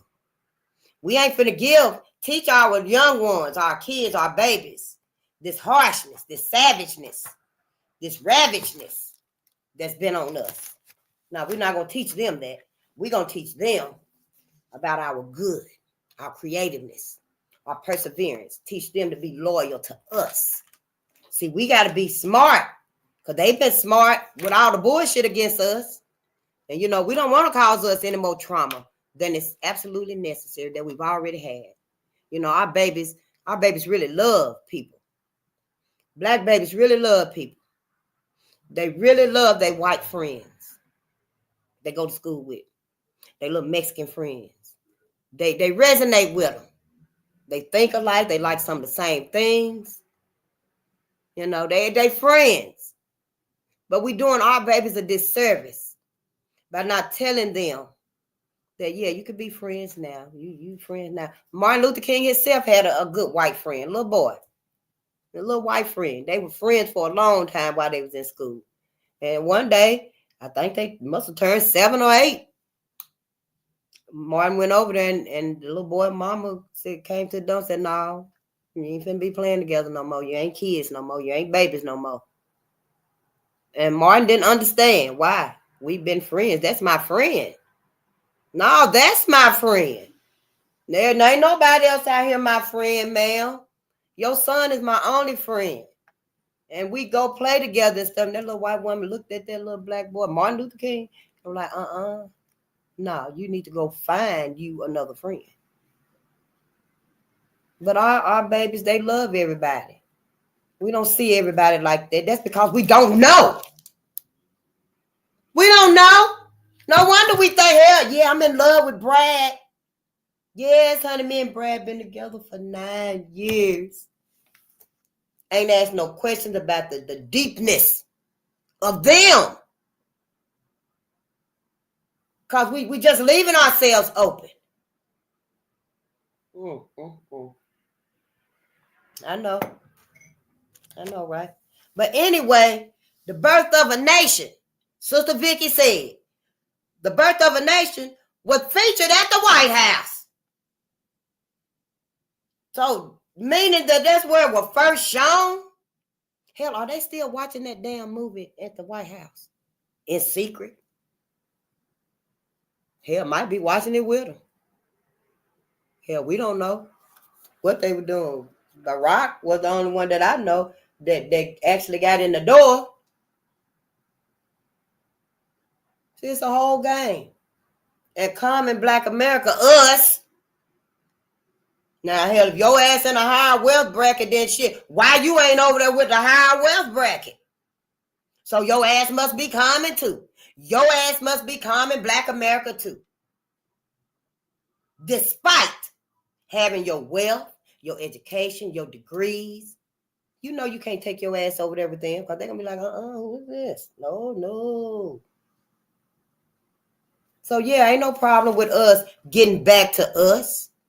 Ain't no threats with it. Hell, you're not my enemy unless you're against my ancestors. If you're against our ancestors, yeah, you my enemy. I don't even want your ass here. So don't. Right here, we forgiving them. We don't feel like they didn't do enough. Not here. We know our ancestors did everything they could. Taught us as much as they could. But they wanted to be fair. They wanted to allow the sincerity that they felt when we integrated. They wasn't half-stepping. They wasn't saying, we're going to integrate with everybody, but we're going to be plotting how to get away. We're going to be plotting. We're going to be watching them. We totally let our guard down. Black America let every guard down when we okayed integration. We okayed integrating with white America, and we let every guard down. But what white America do? Start setting events, agendas, projects, compromises. Everything just started tallying in place. Like a domino effect. Once we said, yeah, okay, it was a wrap. And now here we are today, wondering why we like this with each other. Why we self-hate. Why you so angry at me? Why you looking at me? Don't step on my shoes. All of this pettiness. But ain't nobody saying the reason why. Ain't nobody connecting the dots. That it's because until we do look at white America, what they've done, we can look at the laws and legislatures all we want to, because they looking at them now. What's her name? Jasmine? Giving white men hell. I seen the video with brother Augustus Corbett with the Defiant Lawyers Network. He showed her video, honey, and she told all them white men, y'all motherfucking asses ain't oppressed. Name one time white American men been oppressed. Name one time white America been oppressed, man or woman. Because to me, yeah, her ass couldn't work. She couldn't vote. She couldn't do things that she wanted to do with her man and stuff. But hell, that wasn't oppression to her ass. Her ass was a stay-at-home mom. He wasn't out. That's neither here nor there. Black America, we got to do for us. We must do for us. We must get our families back on track. I know we don't want to. I don't want to be with his motherfucking ass. The black man ain't shit. Who the hell you think you giving birth to? Black woman, who are you giving birth to? Well, hell, unless your ass done went outside the lines. But we are the ones giving birth to the black man. Our black brother, our black cousin, our black father, our black son, our black granddaddy, our black neighbors, classmates. We the ones, the black women is the ones that's giving birth to them. So we got to teach them and us. More importantly than spend our money with us, we need to teach us to have our babies with us. Oh, yeah, I know the internet done shut every book, done closed every piano, turned off every TV. Everybody done left, shut this shit down now. Don't nobody repeat a word her motherfucking ass done said. So I'm going to say it again. Black America. Keep your money for Black America and keep your babies. Have your babies with Black America. Yep. You tell them I said it. I tell they ass I said it and why. Because every agenda that's out here that's against Black America, I got it tied on the pole so I can have it right there. Until we learn, we got to put these things in front of us so we can have them accessible to us. Okay, y'all? We know we love our family. We know we love our family, but we trying to catch up. We got to learn these fundamental things so we can move into this new world order. Yeah. Oh, honey. I was asking some questions from AI about that.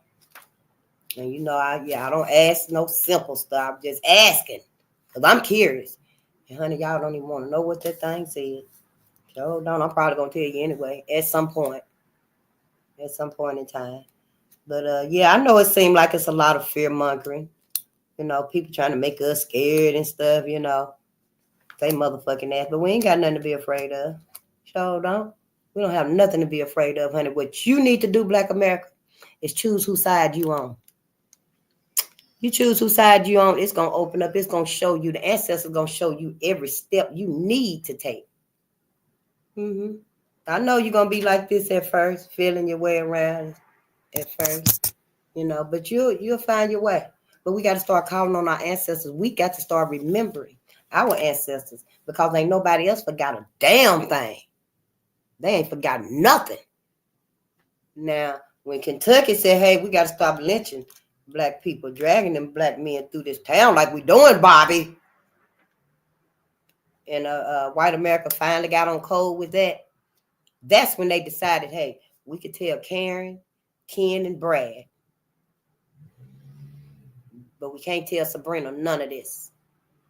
That's why we got a lot of women out here now that truly they probably don't know. They probably don't know. Sabrina, you know, that's my little theory. I came up with Sabrina. Yeah, Sabrina must have been the one that when the midwife, you know, delivered her little ass, she must have grabbed the finger. She must have grabbed that black woman's finger. And they were like,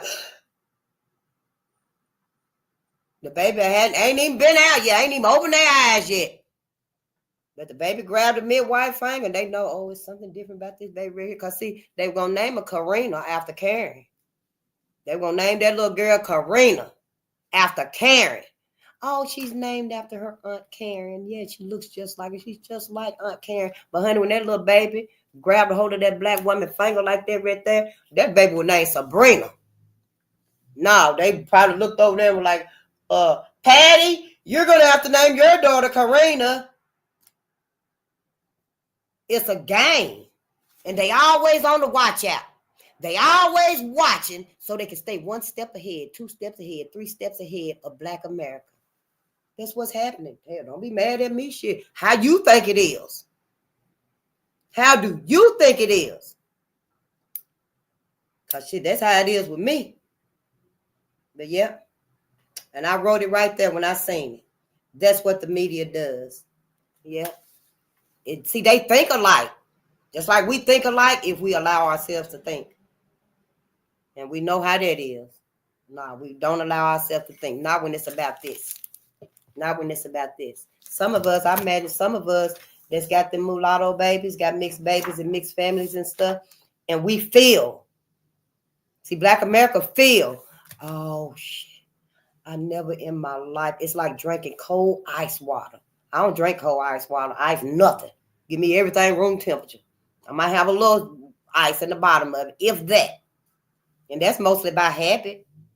We ain't supposed to, Black America, we ain't supposed to be drinking all this cold shit, solidifying the grease in your arteries, solidifying all the food residue. We supposed to drink warm, room temperature beverages to flush all of that out. That white folk gonna have old iced tea. Bring me a cup of iced tea. Bring me a glass of iced tea. Shake it around a little bit like that right there. We live in everything in our lives by white America standard. And we can't be doing it no more. We cannot do it anymore. I'm not sorry, hell. I wish somebody told me. Look at her face. This is what happened. Look and listen. I wish somebody had told me. Instead of saying, no, girl, just pay attention. Sure, you'll be all right. We ain't meant to be all right. Not with white America. We are not meant to be all right. So, yeah, you know, that right there just came out of the blue. But the brother, I wanted to show this video because we will start probably this book right here. It's really colorful. It's so awesome, ain't it? Look at it. It's got everybody on this stuff. Now, there's some of them in here that I really don't agree with, like Oprah Winfrey. But, you know, I digress. You know, yeah. Yeah, it was just something about Oprah. I remember I got home from school one day, honey, and everybody was looking at Oprah Winfrey. Everybody looked at that Oprah Winfrey. I would sit down and look at his son. But I don't know that one day I think she was giving out TVs. No, what? She was giving out cars.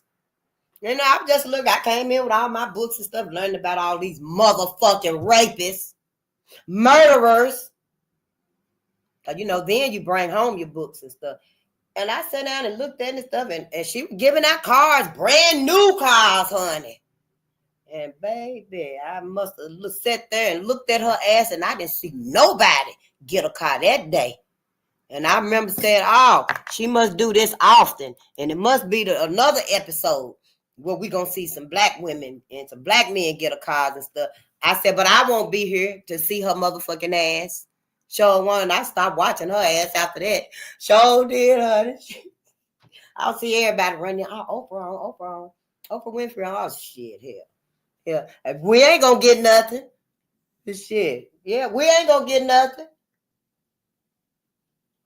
But yeah, she in the book, you know. I'll read about her. I ain't gonna just be like, nah, we ain't reading about her motherfucking ass. Yep, black men always get unalived by cops, drowning in water. Sure wills cookies cream. And white women don't do a damn thing because it's they men. It's their husband, it's their brothers. Some of them come out, I'm crying for my, I'm crying. I'm crying for brother. All of that fake remorse. All that fake remorse when ain't nobody went down there and said, hey, let's give them their reparations. Let's even the playing field for Black America. Let's help them get what they sold, what they've been asking for. Since forever seemed like reparations. That's all white America had to do to show that, yeah, we on y'all side. I'm talking about the common white Americans down here with us. Everybody's so tight and close and stuff, because I bet you Black America, if you read some of their tattoos and shit, you probably see a Klan symbol somewhere. Start looking at their motherfucking asses the way they do us. Because our brother Preston, I think he's still fighting for his life. And all of them other white folks was at that bar, sitting in there, didn't do nothing. They didn't do nothing. When that white man was sitting there attacking that black man, if anything, they all got them some men on it too.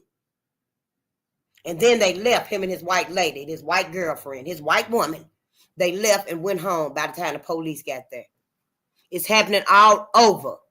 Not just America, all over the world. We're discussing America because we don't have any unity. We don't have no unity at all. We got to stop going to these spaces, these places by ourselves.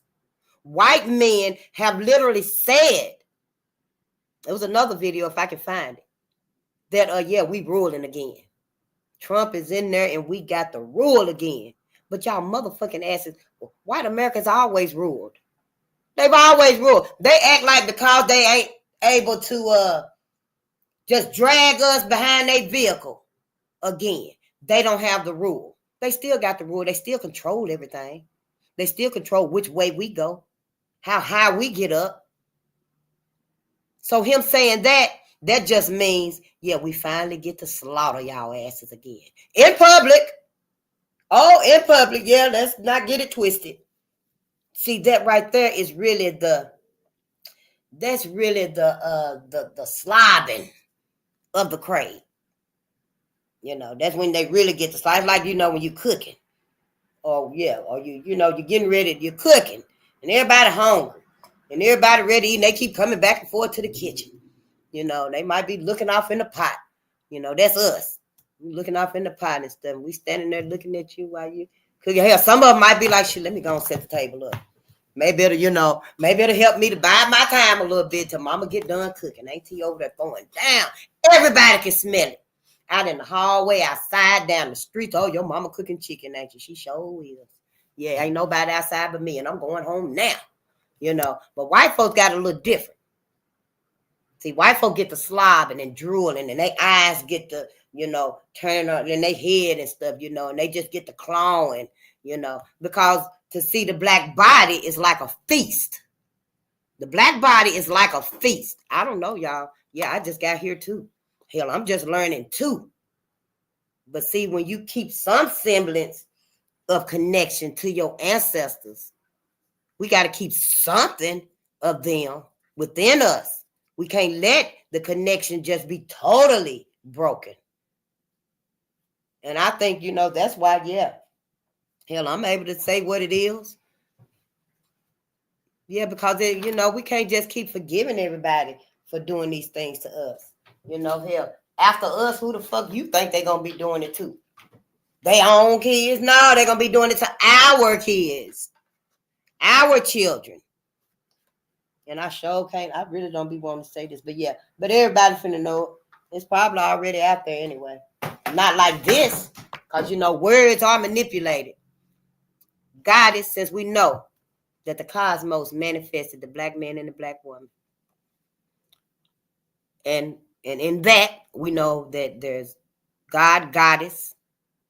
But when we procreate, when we have our babies, Black babies.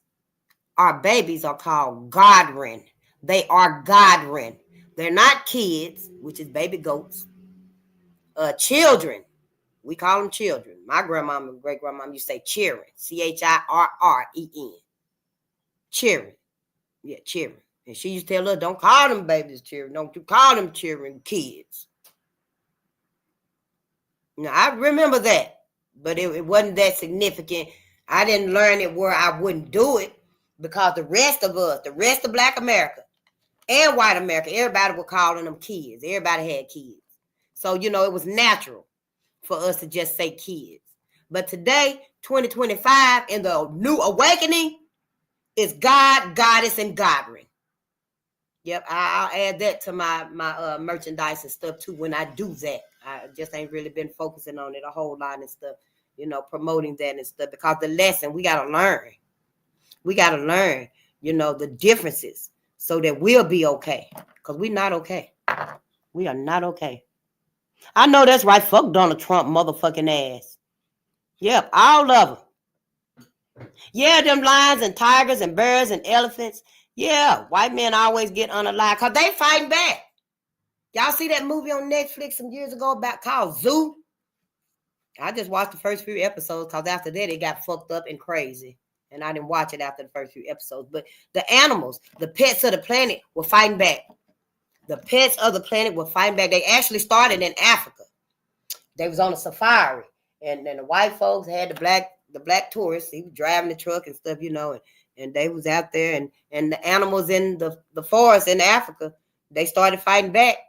The elephants and the lions and the tigers and stuff. And then at the same time, see, it was a reawakening. It was an awakening for the animals too. In that movie, it was a series called Zoo, Z-O-O. And it was awakening for the animals. They woke up. And when white folks would come over there, that's what you're talking about. That's how I get it now. I saw that series Zoo. Just a couple of them, because after they got crazy and stuff, I was like, shit, I'm done looking at this. And then you know what? I was glad I was, because when I finally went back and I rewinded, I fast forwarded, the black man ended up with one of the other races of women, which deleted the black race. And, it just went really crazy and stuff, But to me, knowing that the pets of the world woke up, that's what it was meant for us to grasp and understand with that movie right there. So it is an awakening going on. Even the plants, the pets of the planet, they know it's an awakening going on with them too. And everything that's alive, Mother Gaia, the trees, are alive and stuff. The earth is alive, but the trees and the beauty of the world can't really do anything physically on their behalf. But Mother Gaia can. Mother Gaia been breaking up. The earth been just opening up huge sinkholes. So, everything, prosperity, everything is retaliating. Everything is fighting back against this mindset, because this mindset is what has destroyed everything. Yeah, white mindset. They motherfucking ass done destroyed everything.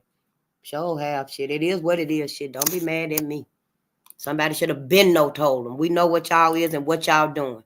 Maybe if we had told them, we know what y'all doing and who y'all really are, maybe they would have been sincere, white America, in changing their mindset. Because right now at this point, we can't be concerned with it no more. Black America, we got to be worried about our mindset. We got to be worried about our sanity. Our baby's sanity. What kind of life are they going to have after we gone from here? Our ancestors never thought we would have ignored what they were saying to us. No, they didn't. Or they would have been, they would have gave it to us how it was. They would have just told us, what it is that we need to know. They'd have put it in layman's terms. Yep. Where is this video at that I was looking at? And there was another one too. This is the first one right here. And y'all, this video right here is by Taylor House Publishing. I mentioned him. I was watching it earlier. Let me rewind it.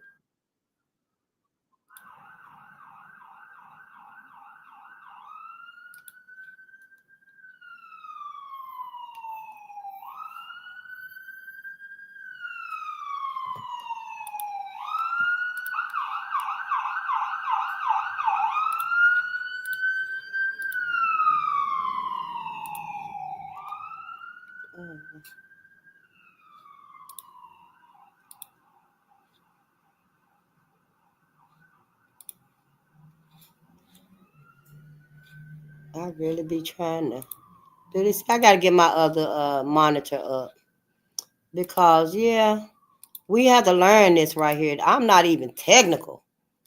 I'm like, oh my ancestors.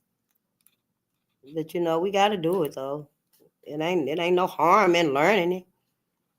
If I give myself a chance, shoot, I probably can learn a whole lot about artificial intelligence, this futuristic world they putting out. All we gotta do is give ourselves a chance. Shit, our Godwin can come in and work all of this shit. They probably come over here and be like, Miss Face, I got everything up for you now. You got this here and this here. And if you want to go to your videos and stuff, you can save them right here. That way you can keep your storage open and stuff. Our babies is the smartest, period. If we just let them be. Hell, here I am, shit, sitting up here. Damn, I done knocked that off again. I done put that on the side and stuff, you know. Yeah, it's just too much. We got to let our babies be able to take the reins. Because they can keep up with this right here, see. Yeah, they own it anyway. All of our babies, soon as they wake up, they grab their telephone, their tablet, their laptop, just like we do. But we all just distracted by white America. So a lot of us is spending time on the bullshit instead of what we really should be using it for. I already know. And I just want, you know, Black America to be like, yeah, don't you take your ass over there. Don't you take your ass over there and do Miss Face wrong. Don't you go over there and set her system up where it's going to be crashing. Don't you go over there and put no such and such on her system. See, we just got to let our babies know, teach us that we not our enemy. Shit. But this right here is Taylor House Publishing, y'all. And he's telling us, all of our Black medias are telling us what's going on in the world. And we need to know what's happening in the world. And this right here is our brother, Preston Coleman. He was at that little bar, and they stomped him and beat him, and he's fighting for his life today. Hopefully we'll find a GoFundMe or something, you know, so we can help him and stuff. Because we need our help. You know, white America, y'all motherfucking ass, they claim they want to help us and stuff. Do what you can. Send some money too. But you need to get your ass out there and make y'all people do right by Black America. For all the love here, they finna see your little mixed kids as Black too. Don't get it twisted. Yep. W in Aliquippa. Now his family is saying they believe this is a hate crime. But for him not to do nothing to this person, never seen this person, never had an encounter with him, it's unreal. And for it to happen for so long and no one did anything is insane. It's inhumane. Coleman now in an induced coma after police say this man, 39-year-old Brett Hours, viciously attacked and strangled Coleman for roughly 30 minutes at the VFW on Sunday. Hours has been on the run ever since and is considered dangerous. Aliquippa police saying several people were in the bar and some may have participated in the attack as well. The attack captured on surveillance video, police saying it was unprovoked. The family saying Coleman was the only Black person at the bar and no one. We not fucking say. My father never knew these people before. He's a member. My grandfather was a veteran. He's also there a lot. Like he's known there. So it's just unreal that they allowed that to happen to someone that they know. And more charges may be forthcoming. For now, reporting in downtown Pittsburgh, Ava Rash, Pittsburgh's Action News 4. All right, peace and blessings, all praises to the Most High. The clip that you just saw is that of yet another vicious attack on a Black man by two Neanderthal barbaric savages. This attack happened in Aliquippa, Pennsylvania, and it occurred about January the 5th, sometimes last week, at this lodge for the veterans of foreign wars. And as you heard the news reporter say, 53-year-old Preston Coleman III is currently in a medically induced coma after this savage 39-year-old Brett Hours savagely beat him for a period of 30 minutes in a bar full of people. That beating has been caught on tape. But what's most devastating is, as the daughter said, no one in the bar stepped in to help. No one in the bar called the police. And I'm going to play another clip which describes what happened, what the man did to Mr. Coleman. But right from the beginning of the beating, totally unprovoked, Coleman was said to be in and out of consciousness, almost lifeless, as this Neanderthal continued to beat and beat and beat him in a room full of people. Also, additionally, another savage, this man, 43-year-old Ronald Brown, also jumped in as Mr. Brown was already incapacitated. Excuse me, not Mr. Brown. As Mr. Coleman was already incapacitated, bloody, swollen, and this other Neanderthal jumps in and joins the affray.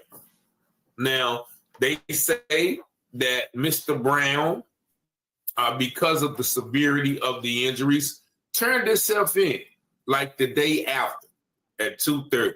However, he felt bad about it. He probably had a black girlfriend. The most violent of the two is still at large.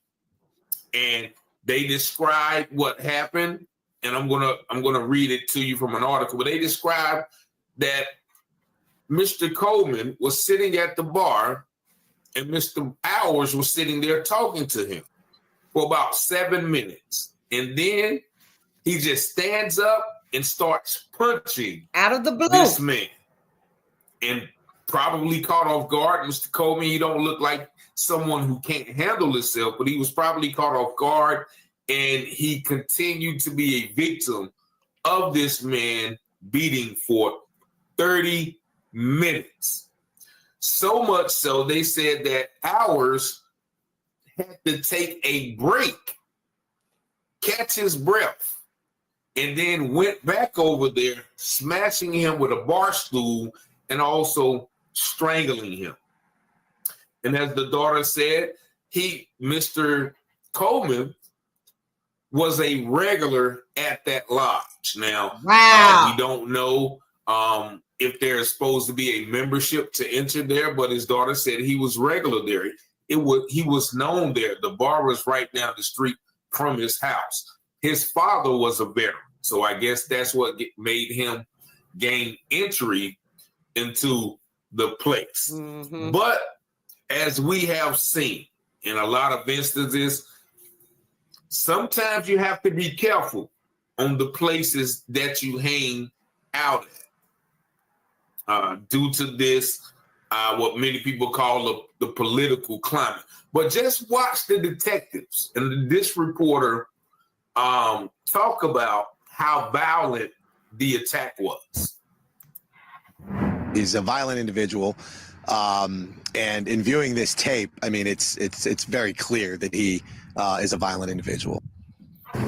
A brutal attack at a bar. The suspect accused of beating a man so severely he nearly killed him. The attack happened at the VFW in Aliquippa. Tonight, Barry Pintar has the latest on efforts to find the suspected attacker. I am here at the VFW on Penn Avenue here in Aliquippa.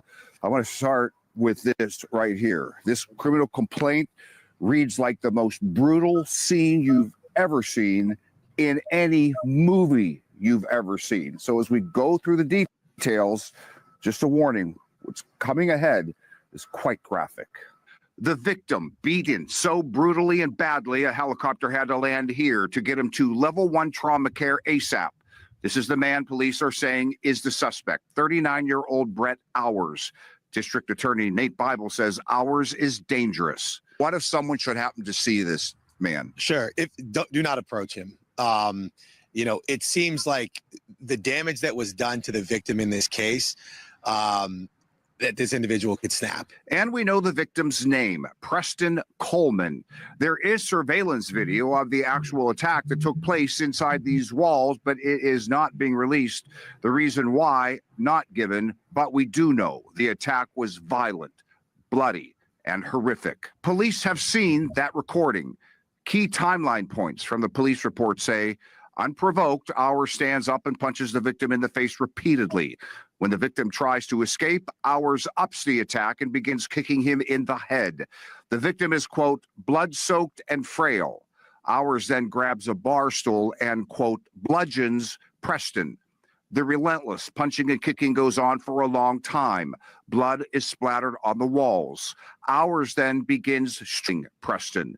The endless attack continues for 30 minutes. Ours then leaves the bar with his girlfriend and is gone by the time police arrive. I do believe that they knew each other, and the Aliquippa police were familiar with both individuals. Okay. But, you know, from what they told me, that the victim was almost unrecognizable. The victim, Preston Coleman, remains in the hospital fighting for his life. To add to the irony of it all, also according to this complaint, the two men were sitting together at the bar talking about 10 to 11 when Ours jumped up, picked up a knife, started stabbing it in the bar, and then, as you just heard, the brutal attack happened. Reporting in Aliquippa, Barry Pintar, KDKA TV News. And I'm telling you, you will definitely see deposits. You will definitely get checks. I was skeptical in the beginning too, but I mean, it's real. It's worth it. And that's what happened to Brett. That's what happened to Preston Coleman. He was at the bar, and it just said that he didn't do nothing. It wasn't provoked. It was not provoked. They had sat there and talked for a few minutes. What set that white man off like that? Because Preston didn't do anything. White folks, they ready. They are gearing up to attack Black America again.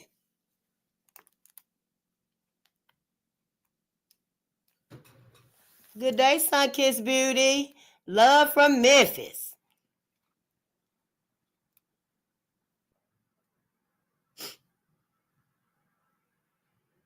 Yeah, this will always be an issue. Sadly, I fear people that look like me more than my white partner. My own mother was unalived by my Black preacher father, and he got away with it. Well, I don't know, my sister. That's your situation. A lot of us don't have them situations. That's why we're here, to realize, to find out why are we so hateful towards each other. Who made us hate ourselves? See, we got all these issues and stuff, and we can find a reason for them. If we look, if we don't look, we can find a reason for them. But it don't mean that the real reason has been found. We as a people must know why we hate ourselves. Who taught us to hate ourselves? See, this is historical. Anything that we thinking that to try to excuse it, or, you know, that's not going to cut it. We have never been this hard on ourselves. Everybody got weaklings in their people, and everybody see their people at their not at their best. But honey, to ride ourselves like these people rode us, that's why we here at Bolden Unchained, sister. So yeah, it's okay if you need to find you another space to be, because we don't cut no corners for our others, for our collective who have, you know, found themselves assimilated in love with and bonded with these people right here. We just don't. Our people with this mindset, we don't resonate with them either. So, you know, it's okay to find yourself somewhere else to be. Yeah. You know, it's okay. You know, we all got to choose whose side we on. You know, you done set up, you know, your life is that, then that's your life, your babies and stuff. But right here, we focused on Black America. We healing Black America. We having Black babies. That's where I'm coming from right here, sister. I love you. Peace to you and yours, you know. And y'all family, we got another video to watch. really fast. I'm not going to keep us and stuff, but it's another video that I do want us to watch. And what happened was, brother was out with his friends. I haven't watched that either, but I kind of seen the title of it and I was like, what the hell? But brother, the title gives me the vision that he was with his friends. I guess he was the only black. Defend himself because all of his friends left him. So see, Black America, all of us don't have that comfort. And what comfort seems to be had, we better realize and start questioning, is it really comfort? Because it could be capture, could be captivity. I don't know, but I just know right here, we think and we critique about these things.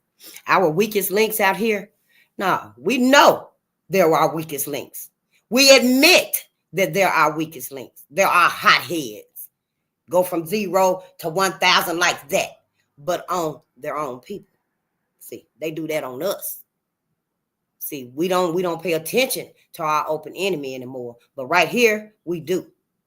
Yeah, we do right here. So it's okay, you know, if we have to move around and find ourselves other spots to be and stuff. And this video right here is only like 2, maybe 3 minutes long. It's not very long. And this is the African diaspora. If y'all not in with black media yet, you know, because I know it took me a while to find black media. But after some years now, I go looking for black media. Yeah, I don't just set my ass down when I get home here and hell yeah, I'm finna just go ahead and look at you know, white media that's on TV. Yeah, I don't do that. And I don't let nobody come to my house and claim they're gonna do that either. Because no, you're not. You finna move around. You finna go visit somebody else. You know, I want you to be comfortable. I ain't gonna put on something that's gonna, you know, fuck you up more than you already is. Because I know you gotta go home and then you're gonna be looking at them like, shit, hell, am I gonna be skinned alive? Oh shit, my son, he way down there with all them white folks and stuff.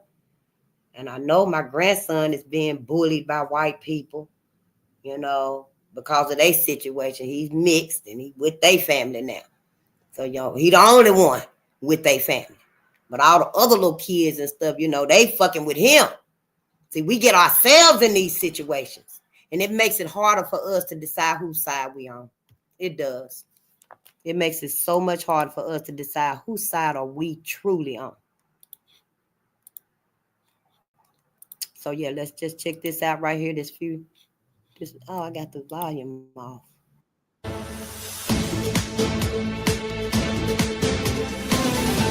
I don't know when some black people just don't learn. You know, you have a black person and they're around all their white friends, and they don't understand that their white friends are always going to be on code with the anti-black racists. Case in point, check the video out.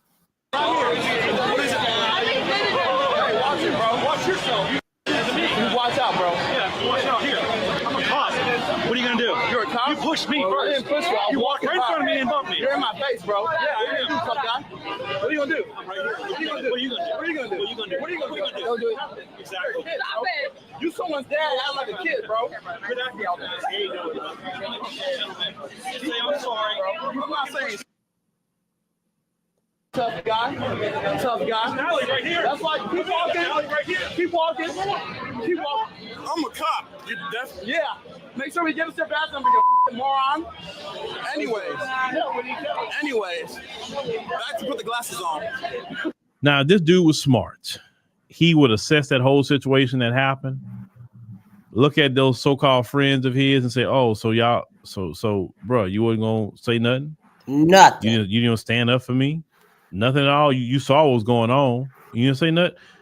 That I would have left right then and there. I know that's right. Bro, you need to get you some black motherfucking friends. asses out and because if you had some black friends standing there, if there had been a bunch of black men and women standing there, oh, you would have had a backup. So they were like, "Hey, what's good? Like what's your problem, bro? You got a problem?" That's exactly what happened. And because he knew that his people be on code with him, that's why he tried you. Yeah.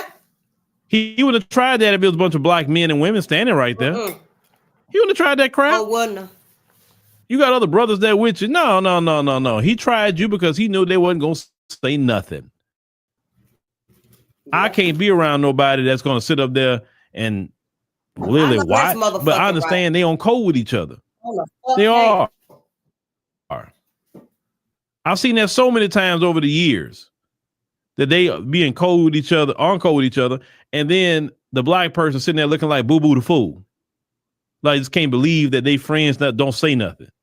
No, they're not gonna say nothing because they're not trying to. Because saying something for you or in defending you is gonna put them on the outs in their white supremacy system. And I said this: they would never jeopardize their position and their comfort for the likes of you or the likes of me.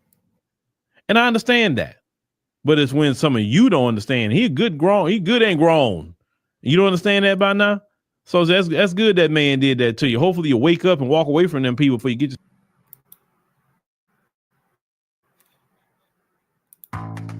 Your future is at your fingertips. Take advantage of it.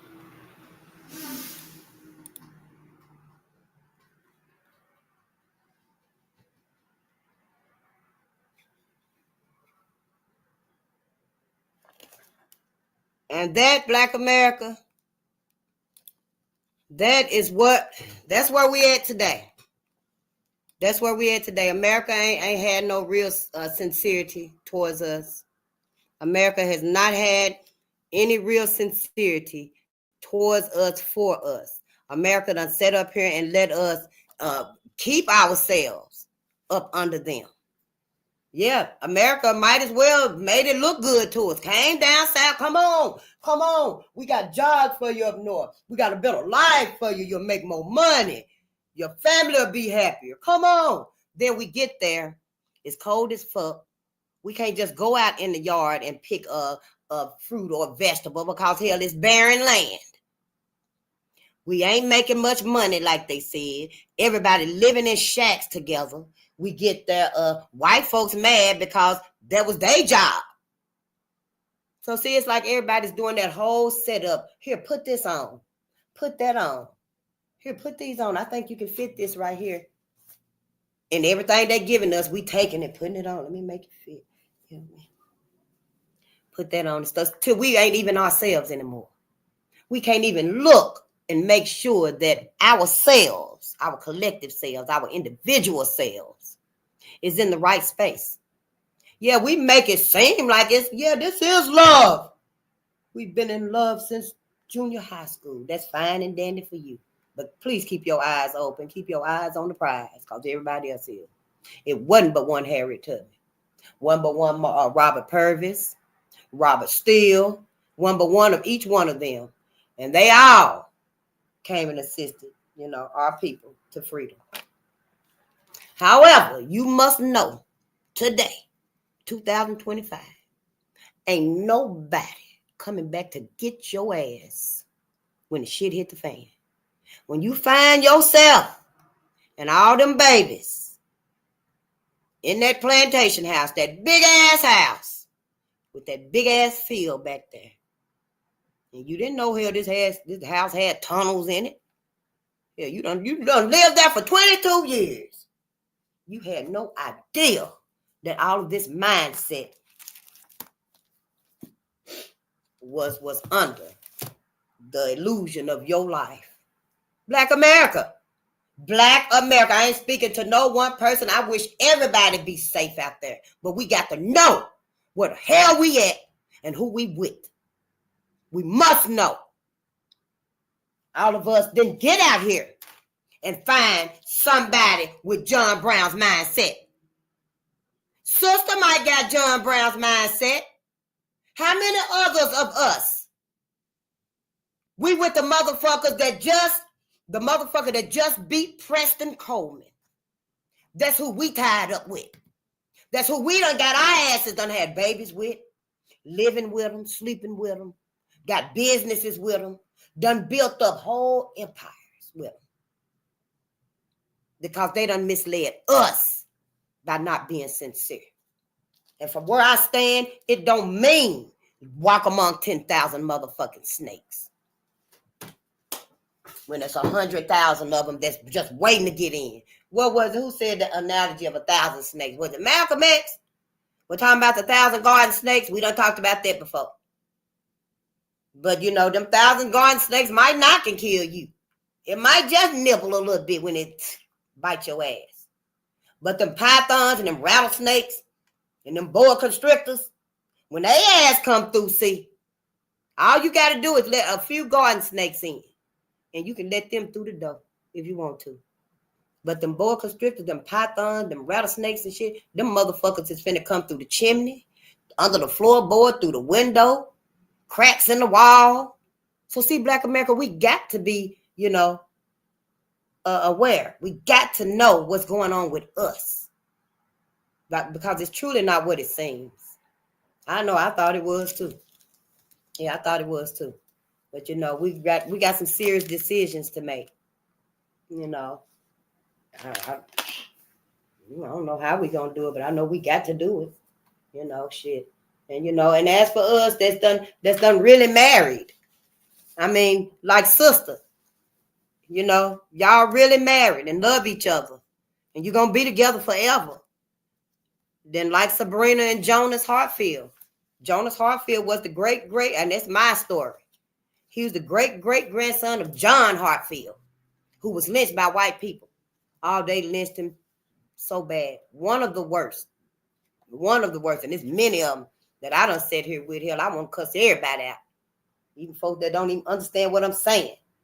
But John Hartfield, they got him, they beat him. And, you know, they got him from jail and stuff and drug him. And they hung him and beat him some more and cut him and stabbed him. They cut off his fingers. I think they cut his tongue. That was one of the brothers. They cut their tongue out and stuff, you know, just mutilating the body. All of them standing around laughing. That's what they do.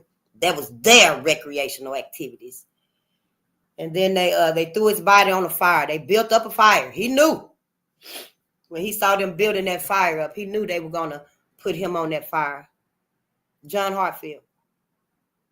And they put him on that fire, y'all.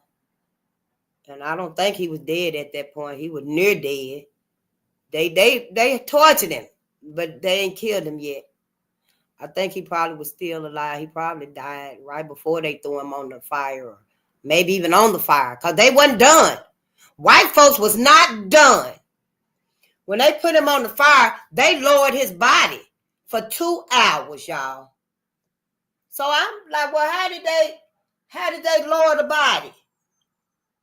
Well, you just hang it over the pole like you do a rug. When you got your rug outside, you know, they tell you when you're angry and stuff, you know, just throw a rug over the clothesline and beat that rug. And, you know, it releases all that anger you got and stuff. That's what they told us. Ain't nobody told white folks about that. So that's not how they lowered him over the fire, y'all. It was some type of spigot. That's the only thing I could come up with. Because I seen the video or movie or something about roasting a pig. And it was just a regular movie, I guess. But they had the spike through the pig. It went through the pig. And then it hung on some hooks. And they could turn it and it'll cook the pig. Well, that's how they did John. And they would lower him on the fire for 2 hours. His body. And after that, if anything was left, after that, they took his body and drug it through town. They tied his body on the back of the truck and they drug it through town. So, you know, these massacres, these attacks on Black America, they all deserve our attention. I don't care how long ago it was. I think John was, 1906 or, 1907. The mindset is coming back. The mindset is coming back. It really don't even matter when it was. That was 1919, June of 1919. Jesse Thornton, 1940. 10 years before my mama was born, for not saying yes, sir. A grown man. See, white America got this mindset against Black America. And now, yeah, everybody else got it. Everybody else got the mindset too. But we talking about white America has orchestrated this. It's just never getting better for us. We making the illusions better. Yeah, we making the illusions so good. They look so good. You know, I fear I have to tell my daughters, please have me some black babies. Don't let me look down, come down, float around y'all asses, my spirit, and you done totally took the focus off of black people, our people. We need black babies. I'm not sorry. You should have been like that when white America was teaching their people, because they still doing it. To keep the white race pure. Keep white race pure. Not a drop of black blood better be around here. So since then nobody really say, oh no, that shit is done with. Because see, folks let it die down. But they know it's still being perpetrated because they know white America still owns the slaughter of black Americans. How am I supposed to say, no, stop beating us, stop hurting us, stop torturing my people, and then turn around and say, okay, yeah, have babies with everybody? It don't work like that. So black America, the only thing I can come up with, because I know you love who you love. Your heart gonna love who you love. I know. But if you're gonna do it, at least decide like Sabrina and Jonas did. Because Jonas told him, when he found out about his great-great-granddaddy, John Hartfield, Jonas told her, we ain't going no further. He was just visiting. He wasn't even from there. That's why everybody was surprised when Sabrina was dating some colored boy. But they didn't know who, you know. And they finally got to the point where, yeah, we're going to meet each other's family. And honey, when Sabrina brought Jonas to her white family, oh, honey, they looked at each other like, because they were like, well, yeah, who are you? Because they know he wasn't from there. Well, who is this little boy, Sabrina? You got a boyfriend? And he was like, yeah. Well, I'm Jonas Hartfield, and I'm not from here, but my family's from here. My family's been here a long time, and I'm just visiting. You know, I come down every couple of summers, and me and Sabrina, we just been friends, and we finally started talking, you know, but her family didn't know all of this, you know. And then, because they had already said, well, you know, our family's been here a long time. And yes, Sabrina and her sisters and the cousins. And we've always been here. Yeah, we've always been in this county. Some of our people have moved on, but most of us, we stay here. This is our home. Yeah, we've been here a long time. Yeah. You probably heard about us, the Clan family. Yeah, we've been here forever. Our family actually owns most of the factories here. Yeah, and my great-granddad was the sheriff of this county for maybe 25 years. We've been here a long time. But when they said, what about you and your family? And he said, oh, yeah, my name is Jonas Hartfield. I'm from up north, but I'm visiting, and my family lives here, the Hartfields, and they've been here forever, too. And her family were like, oh, shit. I know they said that. They said, God damn it, we knew Sabrina was going to be here when she grabbed that black woman's finger. Yeah, that's how it happens. So black America, you got a decision to make, family. Because Jonas let her know, we ain't finna have that baby, because she was pregnant. She found herself pregnant because they thought it was okay to continue dating. He thought it was okay to continue dating, and she did too. But when his family told her who her family really was, to him, wasn't nothing else to say. White America would have let that shit just slide on by. As long as we could keep a tether on John Hartfield's family. Let's keep a tether on his family. See, we still finna desecrate that black man. Yeah, we cut off his fingers and his cock. Now, we finna cut off his whole lifeline. Won't be no more black Hartfields, because Sabrina finna help wipe out the whole generation. But see, Jonas, when his family left, they left. They didn't want him to come back to the motherfucking hick-ass town, but as he got older, you know, they do what they want to do. You know, we just have to teach our babies.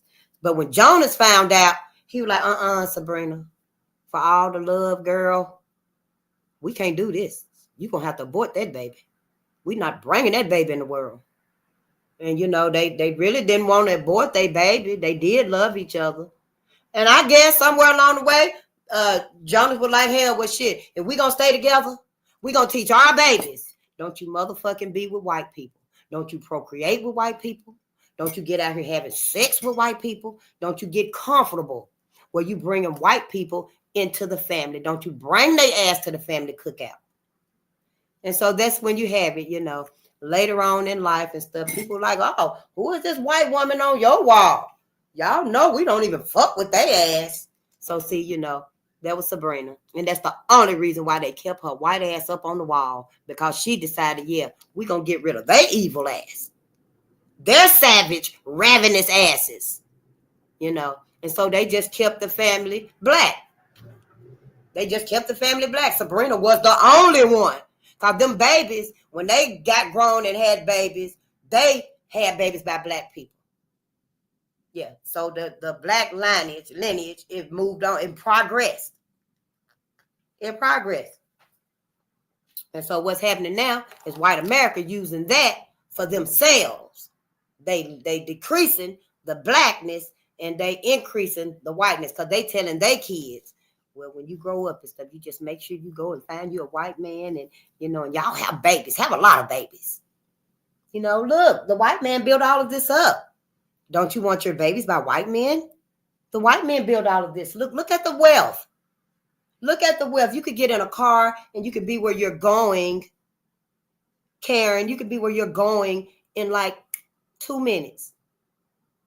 So yeah, Karen, you know, find you a white man, marry a white man, have many of babies, you know. Then they telling us too, yeah, it's good, you know, yeah, get you a white man, they'll save you. The white man is the savior, black woman, that's who you need in your life. No, it ain't. All of this illusion right here is a bunch of bullshit. And we're going to find out sooner or later, Black America. Keep playing. Keep playing. When this new awakening come up and the whole shit just explode like a volcano, then Black America going to be standing around, what the hell happened? We've been together for 50 years. Since then, we've all been together. We went to school together. We cried together. We went to prom together. We had babies together. We survived disasters together. White America. How could you do this to us? But see, Trump, when Kentucky set the mindset for white folks to go underground with their savagery, y'all, hold on to your savagery. Just don't show it. Let's let everybody else show it. You know, when white folks decide to do that, you know, it worked. Trump is the one that come along like to sick them. You know how you sick your dog on the motherfucker that's coming, I'm gonna kick your motherfucking ass. And you got your dog right there with you and you sick that dog on. That's Trump. Trump has let them know. No, you ain't got to keep this shit underground no more. Let it all out. I don't know which speech it was when he said it. Brother Augustus said that he knew it was something to it when he said about them Mexicans. And then he flipped it on black folks, said that all them countries were shitholes or something he said. I don't too much watch politics like that because I already know. Hell, we ought to crash this whole motherfucking bird. It should have been crashed. When Black America got off that one wing and crawled, climbed, jumped on the other wing, it should have been just getting the hell off and crashing the whole motherfucking bird. That's what we should have did. Yeah, we had our own black political party at one time. But now, then again, somebody came along. No, we got to do it for everyone. I promise, if y'all just vote for us, we will give you everything you need. That was a lie. It was all a lie. This right here, where's the book we're going to start with for our new book? And we just going to read just maybe the first few pages of this. Because we will get back to our inventors, our heroes and sheroes. That's very important too. You know, we want to be able to go outside. Because, you know, I already done told you. You come from the cosmos. The very sun in the sky will blow up if black people disappear. If black numbers get so low that we can't receive that energy from the sun, and it's got to go back to the sun gonna blow up. I don't know how you see it, how you read that page in the book that I just read, but that's what's gonna happen, Black America. So when we get outside, even if I ain't online, if we don't get that word of wisdom that we need about personal freedom, so we can talk about what we want to talk about, what we need. This is like water to us. This is like water to us, y'all.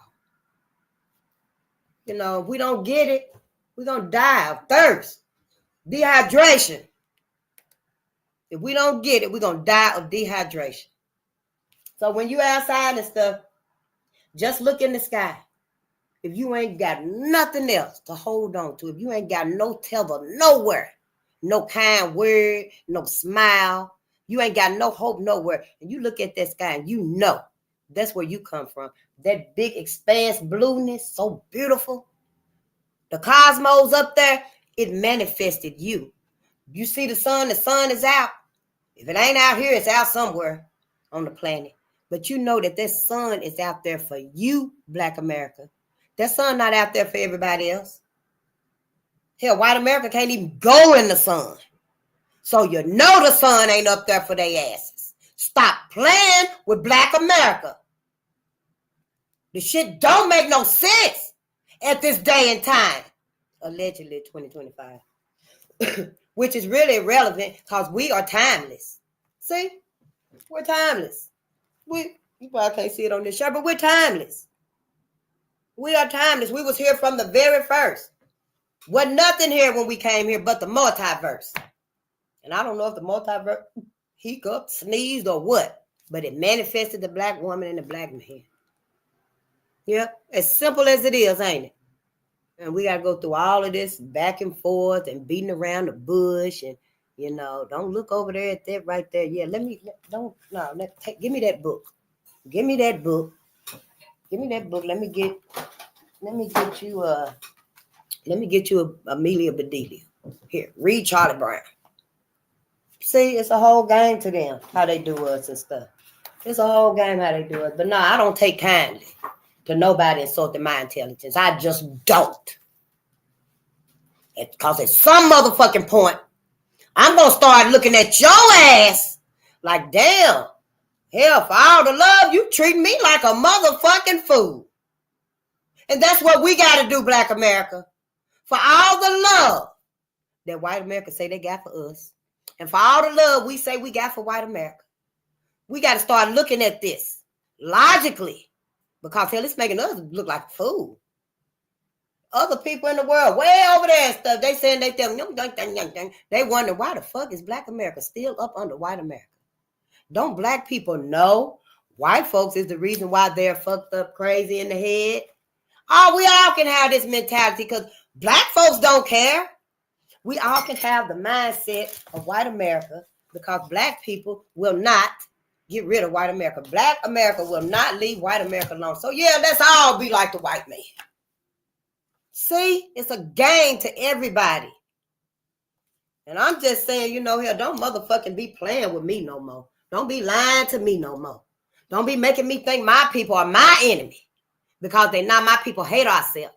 My people, we don't know that we are motherfucking indoctrinated out here. That's the problem. I know. Yeah, I can't say that many white people done hurt me either. Sure ain't. I can't say many white people done hurt me, but I can't say I've hurt many white people. But I can say I've done wrong to my Black people. I'm a mean drunk. Yeah, I'm just as surprised as your ass is. That's why when I told your ass, no, I don't want no Long Island iced tea. I told you, no, don't bring me no gin and tonic. What the fuck? And you pouring that shit off in my drink anyway. You know I'm sitting over here drinking me a, you know, maybe I do got a little margarita or a Bud Light. But your ass come pouring that gin and tonic off in there and slipping some. Let me just pour a little bit of this iced tea off in there. The ice will melt it down. It'll dilute it. No, the fuck it won't. Hell, I'm going to be just as appalled as you. When you be like, oh, face girl, let me tell you what you did last night. And I'm wondering, why the fuck am I sore? Who been kicked? Who footprint is that on my back? You know? Yeah, we all like, what the fuck happened? See, we can't do that to us no more. It don't do nothing but insult our intelligence. Make us vulnerable. So, yeah, I can say it too. White folks ain't done that much to me. No, it's the black folks I've been around. Yeah, done brought out the worst in me. We bring out the worst in each other because we don't know about us. Stop acting like, better not take your ass around Tyrone. You know how Tyrone them is. Yeah, we do know hell. They self-hating too. Instead of blaming Tyrone them, why don't we start to teach Tyrone them? Let's teach us that, hey, we ain't each other's enemies. We are not each other's enemies. Let's get this shit right today. What's going on with Black America? Where's this self-hate coming from? Where is it coming from? That's what we got to decide. Now let's read. Now this right here is the next book on our heroes and sheroes. We ain't gonna be here that long because honey, it's 4:00. Brave, Black, and First. 50 plus African American women who changed the world. Now I know some of them. I see Shirley Chisholm, Simone Biles. You know, I like Simone Biles. She's really good with gymnastics, y'all. Yeah, really good. Phenomenal. It's like the ancestors, yeah. We came from the cosmos. Honey, she the yo-yo. Sister is doing gymnastic tricks that we ain't never heard of. Yes. Because we got that. It was divinely given to us. All of it. It don't matter if it's educational, athletic, musical. Listen, some of our music right today. Ooh, if I wasn't hoarse, I'd be singing to y'all asses. Just the chorus part, though, because that's what you need to hear. Who is that? That right there look like Michelle Obama. I guess that's Ruby Bridges right there. Might be Sarah Rector, the richest little black girl in the world that we talked about and stuff. Yeah. So let's read. Just a little bit. Yeah, just one or two. We ain't going to stay all day. Because I know, honey. Yeah, this is our lifestyle. It's a lifestyle now. This is my lifestyle. I don't know about yours. Hell, because once we get through talking, I'm going to go talk to somebody else or listen to them talk to me. Because, see, we got to learn, Black America. We got to learn what we need to learn, or we're going to repeat this again. We're going to repeat this lesson again, and I don't know if none of y'all don't mind, but I don't want to repeat this lesson again. I don't want my grandbabies, my great-grandbabies to have to deal with this again because me and you physically not going to repeat it. Our people are going to repeat this lesson. In other words, your grandkids, your grandchildren, my grandchildren, our great-grandchildren, their children, everybody going to repeat this same cycle again. So either be like Sabrina and like hell, you know, we got to get rid of white mindset, get rid of the whole white lineage and teach our babies in our home that don't you get out there and procreate with white folks. That may be the only reason, the only way to be with the one you love. I don't know, hell, shit. I know you can't keep sacrificing your people. You can't keep sacrificing your generation, Black America. We're going to have to do something. We got to make a decision. Ruby Bridges. I got that movie on YouTube. We'll watch it at some point. Yeah. She was born September 8th in 1954 in Tylertown, Mississippi. Yeah, MS. And see, I don't be knowing if MS is for Mississippi or hell is it for Missouri. But, you know, school ain't taught me shit.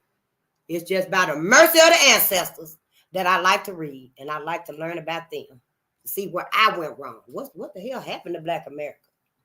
What happened to Black America? White America happened. Kids know nothing about racism. They're taught that by adults. Sure is, y'all. White folks still teaching this. Yep.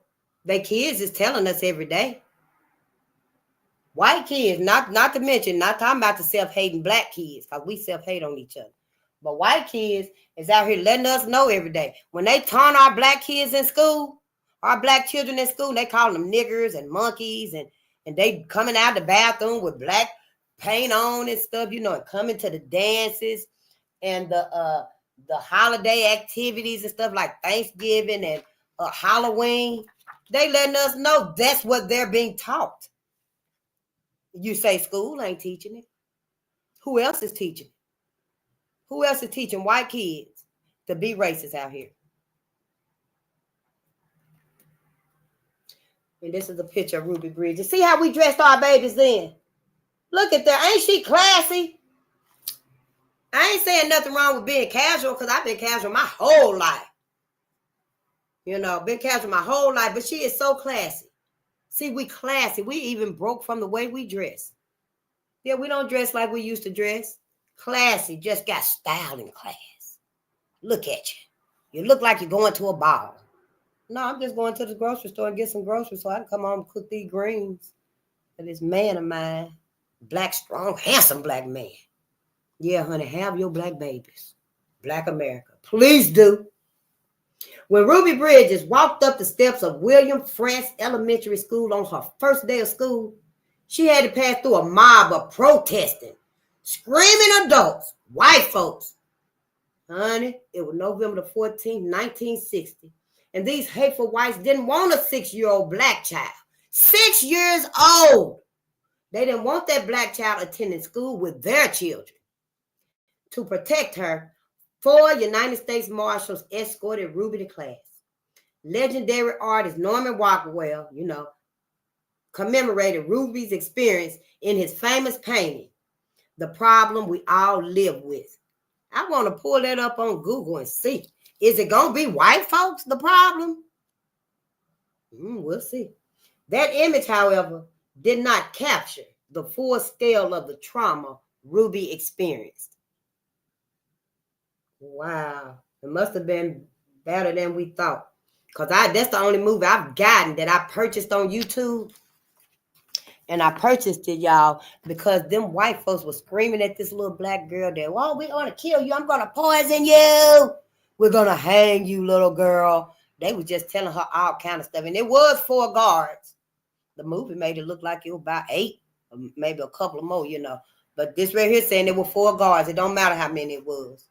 Because they should have sprayed all of them motherfuckers or did something to their ass and got them back and away from up on this little girl. So they screaming, we're going to kill you, we're going to poison you, I'm going to hang you. I know where you live. And, eventually she stopped eating. When she got in the classroom from the movie, white folks start coming into school, grabbing their kids. Like, come on, Bobby, let's go. Mary Sue, let's go now. White folks all of them just started coming in, taking their kids out. And so eventually in the movie, she was by herself for a long time, for some months, until white folks were like, oh, hell shit, just take your ass to school, Bobby. Peggy Sue, get your ass ready and go to school, But they still taught them how to be. But don't you be around that little black girl. Don't you be around her ass. Yeah. I can imagine. So we do want to see that, the problem we all live in. That image, however, did not capture the full scale of the trauma Ruby experienced. And this is a little girl, 6 years old. Can you imagine what her thought was thinking of? Because all this time, she ain't never experienced this. She had never experienced this. She was happy, healthy, loved, creative, very intelligent. That's why her little mind started thinking about all the things the white people were saying to her. And she knew, I can't eat nothing. I can't eat nothing. She wouldn't even eat the food her mama cooked because she know the white folks was at the stores. But in the movie, her mama had to buy her like chips, and juice that was already closed. But if her mind had known that they ass was doing that, was sealing it up, she wouldn't have ate that either. Nope, she wouldn't have ate that either. Ruby was born into a loving family of poor sharecroppers who had moved to New Orleans, determined to make a better life for their children. When Ruby became the first child to desegregate a formerly all-white school in the South, her father lost his job. Yeah, white folk like, oh, you let her go? They fired him from his job. And her grandparents was evicted from their farm. But Ruby was courageous and undaunted. Ruby was like, I can do it. Yeah, I'm going to do it. I can do this, mama. Because they made it seem like it wasn't going to be traumatic when they came and talked to her family. like they did with Loud Station, when the schools came and told the communities and stuff, oh, all the kids, the black kids, got ringworms and we need to treat them. And the family was like, okay, yeah, treat them, please treat my son. And they was poisoning them babies with radiation. And Vertus Hardeman, his whole skull was ate out. You could set this tissue, a whole roll of tissue off in there, because it just ate all of his skull out. And you know, we used to say a hole in the head. You need $1 like you need a hole in your head. You need a cigarette like you need a hole in your head. It was something to that saying, to that phrase. It was literally true. Vertus Hardeman, Loud Station. So see, all of it's a game. Yep. So Ruby was the first one to desegregate the all-white school in the South, because that's how they approached it. Like, this is going to be nice. This is going to be good. She'll get the best education. You know, this is very good. This is a good thing, you know. And so they were like, okay, yeah, we'll do it. She attended school every day, even though she was the only student in her classroom. And she wasn't allowed to play with the white students at recess either. They all had recess together. Everybody, wasn't nobody in her classroom but her. But when the bell rang for recess, you know, it was her recess too. And most of the time, she didn't even go outside, I imagine. She probably did the first few times. But after that, you might as well just stay on in the classroom, read your book. Or, you know, lunchtime was like that with her too. Eventually, the public schools in New Orleans were desegregated, and Ruby graduated from an integrated high school. She studied travel and tourism and became a travel agent. In the early 1990s, Ruby volunteered as a parent liaison at the elementary school that had once ostracized her. Yep. In the 1990s, can you believe it? From 1960 to the 1990s, she actually was a parent liaison, you know the word, Liaison, at the same school. The same people, their families. They grown now, but you know, the elderly people, the adults that was taunting her, they elderly now. Them old bastards, they were elderly when she went back to that school and stuff, but nothing was ever done, you know, to my knowledge. They just grew to be old. They lived their lives, you know. Yep.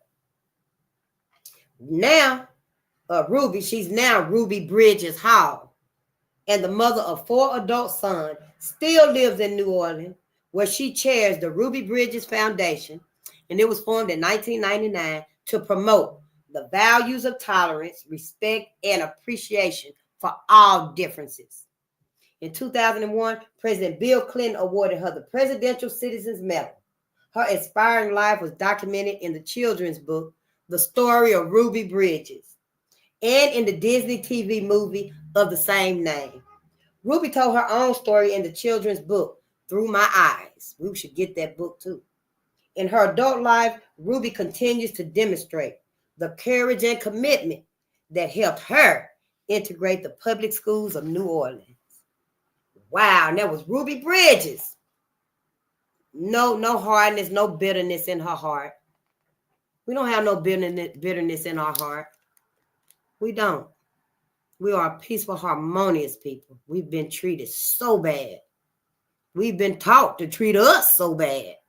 But we got to stop that now. We got to stop that now. As soon as you hear this video, as soon as you hear that, we got to give the love, the forgiveness to ourselves now. We can't even worry about which white Americans we going to give it to. I know we like to, all Americans is not, all white Americans not like that face. Well, I don't care. We ain't even talking about them. If you're going to take the time to decide which white America needs the forgiveness, you're in the wrong room. You're in the wrong house with the wrong people. We finna give all of that to Black America now. I don't care. You go out and get your groceries and stuff, and Black sister just keep staring you up and down and stuff, honey.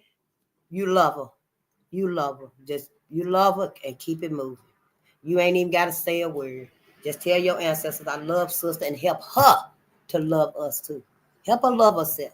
Just tell the ancestors. While you're praying to your God and stuff, that's good. Because I know we need hope. And I'm not going to use that as no division. Keep it. Keep your hope with your God, your Yahweh, Yahushua. Just add your ancestors to it, okay? Just add your ancestors to it. If for only because they kept your ass, Black America, out of them physical chains, give some credit to your ancestors. That's all I'm saying. Hey, that's it. Just give some of it to your ancestors. Give them some forgiveness. Okay? They tried all they could. They did all they could.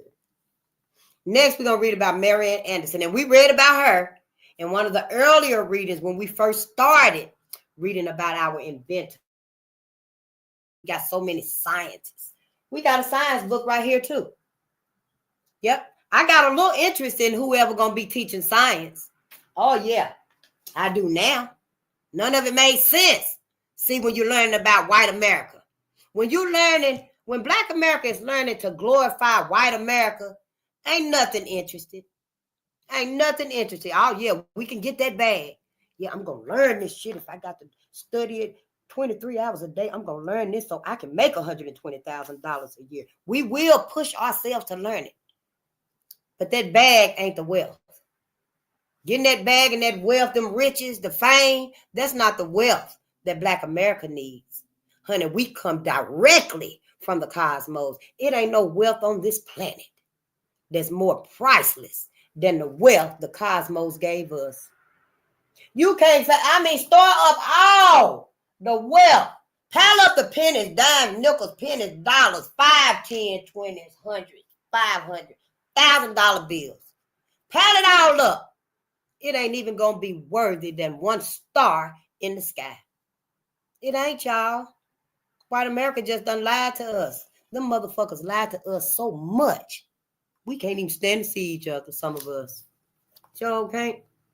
So if you see me anywhere and stuff and, and it look like I ain't speaking to you because, or somebody, is acting like they anti-us, you ain't even got to say nothing to them. Just say it to the ancestors. Give them some love. That's all. Marian Anderson. She was born February 27th in 1897 in Philadelphia, Pennsylvania. And that was on my sister's birthday. And she died April 8th in 1993 in Portland, Oregon. Portland, Oregon. Oregon, Oregon where they ran all them black folks from Oregon. They were whipping black folks because black people wouldn't leave. They passed a law. It said black folks got to get the hell out of Oregon now. And black people would not go. No. Black people would not leave. And they were like, after 30 days, when we put this ordinance here, you got 30 days to get out. You don't get out, we coming. 2 weeks later, they come to your house and let you know, oh, we see you still here. You still packing up and stuff. Well, you better be gone in 2 days when we come back. Pack your stuff, but you better get up out of here. When they come back in 2 days, your ass still there. Oh, it's a lashing. It might be 3 lashes, might be 30, because you still here. Now you got 2 more days to get gone. You still here when we get back, we got to lash you again. It was a law in Oregon. It was a law. I was like, well, damn. None of us is responsible for the complexion of his skin. We are now have black babies. This fact of nature offers no clue to the character or quality of the person underneath. See, we got to be intentional about this. I don't know, be mad at me, internet here. Shut your damn self off. But Black America have black babies. On an Easter Sunday morning in 1939, Marian Anderson, the internationally acclaimed contralto, sang on the steps of the Lincoln Memorial to a welcoming crowd of over 75,000 people and to millions more who heard her beautiful voice over the radio. But you remember, she was trying to sing at the Union Hall or something, some big hall. And white folk didn't want her to sing there. The Daughters of the Revolution, what they call it? Dixie something. They didn't want her to sing there, honey. White folks started saying, no, she can't sing there. She can't sing there. So what they did was they got her registered at the Lincoln Memorial. And, honey, that little hall might have held 1,500 people, maybe 3,500 people. But when she got to the Lincoln Memorial, honey, it was 75,000 100,000 people there, physically there. So, honey, everything that they try to do to bring out the smallness of us, call on your ancestors. Call on the cosmos so you can reap all of that harvest. Because white America don't want us to have it. That's what happened. Oh, here it is right here. Earlier, she had been denied permission to hold the concert in Constitution Hall. That's what it was. Which was owned by Daughters of the American Revolution. See, the Daughters of the American Revolution, they the ones own that Constitution Hall for all the love that they feel. But see, when she wanted to hold that concert, then they were like, oh no, we love you, but we can't let you come up in here. We can't let you come here and sing. We can't let you come here and stand on this stage.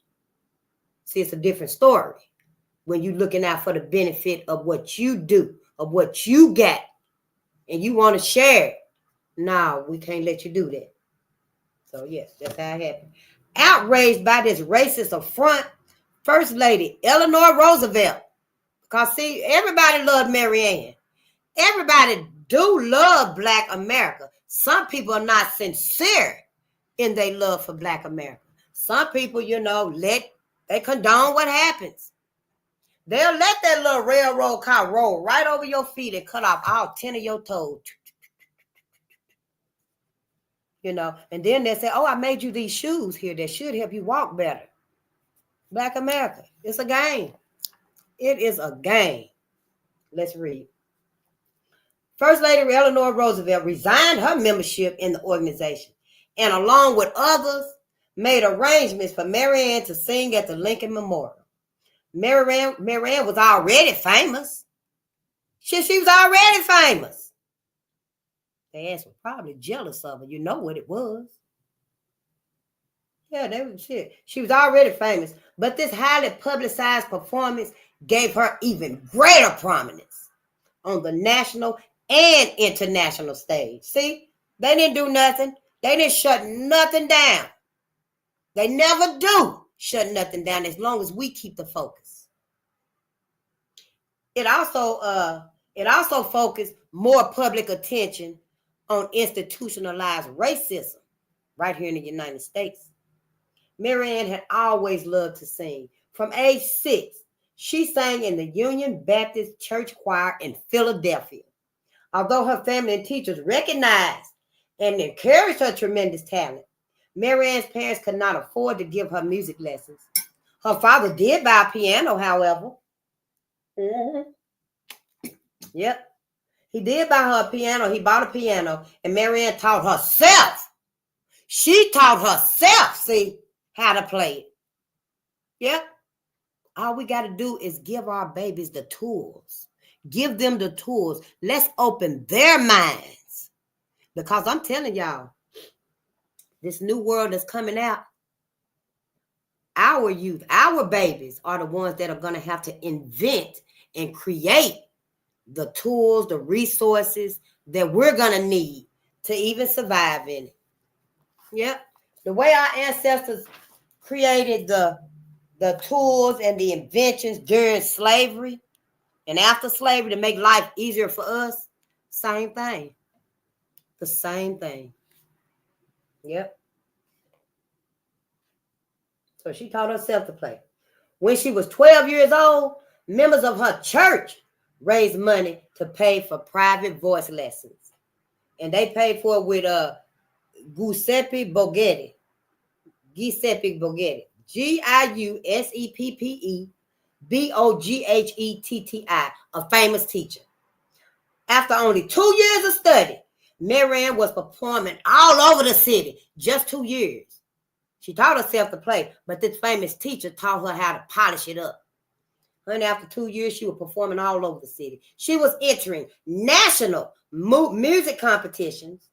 At the age 28, she won a competition organized by the New York Philharmonic Society. Whoa. And more opportunities soon followed.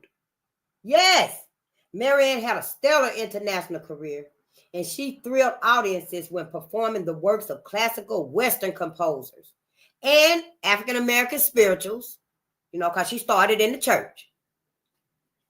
She also broke down many racial barriers. She sang at the White House for President Franklin D. Roosevelt.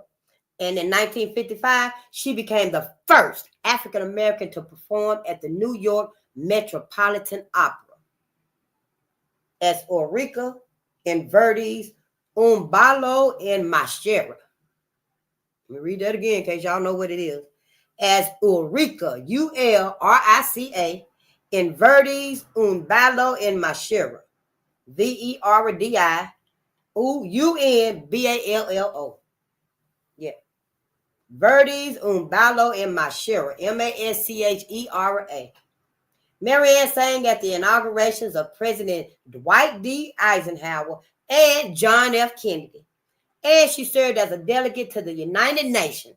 She was awarded the Presidential Medal of Freedom by President Kennedy in 1963 and received numerous awards for her lifetime of achievements. See, we can't let white America, we can't let nobody stop us from putting that tool, that resource, that glimpse of greatness in front of our babies. We cannot do it. No, we can't do it. But I love y'all, and I'm not going to keep us any longer because, yeah, we've been here like, what, this got to be our longest video? Our longest lesson? These are lessons. I'm trying to learn too. You know, and I will be doing repeating, you know, our heroes and our sheroes, as well as those that have harmed us, like William Joseph Simmons, who revived the KKK in 1915 after he heard about or witnessed the lynching of Leo Frank. And he watched Birth of a Nation, which, by the way, was the remake. You know, we like to be the remix with our music and stuff. Well, the Birth of a Nation was the remake of the movie The Klansman. So we like to keep them things in our mind too, because see, we need to know all of these things. Black America, we need to know the good, the bad, the ugly, the savage, and the ravenousness. You know, we need to know these things. It's very, very detrimental. But yeah, it's been wonderful. It's been lovely. I love us. I love talking to us. I love teaching us. I love learning from us. If I'm wrong, tell me I'm wrong, because I'll be the first one to say, yeah, our face might have been wrong. I might have been wrong. I do be wrong sometimes. Yeah. Hell, the cosmos might not have manifested us. We might have manifested the cosmos. Something to think about. When we think and we think for us, you know how they say dance to the beat of your own drum? Kind of like that. Yep. It's kind of like that. Or our cookies cream. I saw the video, the documentary of Isaac Woodard, and they blinded him. Yep. They blinded him. He was beaten so bad. Yep, sure was. He was beaten so badly by South Carolina police that he was permanently blinded. I didn't remember where it happened there, but I remember seeing it. Yep, and I looked at it too. They killed a 28-year-old black veteran named Isaiah Nixon outside of his home and in front of his wife and 6 children. Just hours after he defied threats and voted in the local primary election. See, we ain't never had no peace, Black America. I'm not sorry, you know, to say these things. They must be said. I mean, look at all this that we know. In August 1898, a Black Army private named James Neely was shot to death by a mob of white men in Hampton, Georgia, for protesting a white storekeeper's refusal to serve him at the soda counter. See? Yes. Cookies and cream. We need to cookies cream. We need to read together to teach our people what's your channel so we can come there too. I mean, we have to get out and learn from us. We are the only ones that's willing to teach us like we need to receive it. I can't listen to all of us. And we teaching pretty much the same thing. But it's delivered. It's not delivered right for me. It don't resonate with me how it's delivered. You know, it's got to be delivered to us where we can receive it. I mean, you know, some of us receive it and, you know, we receive it in like a forgiving way, a a nonchalant way. And, you know, that's our downfall, Black America. We can't keep receiving it like that no more. Yep. Oh, what happened, Tony? I even went to the courts, and guess what these motherfuckers did?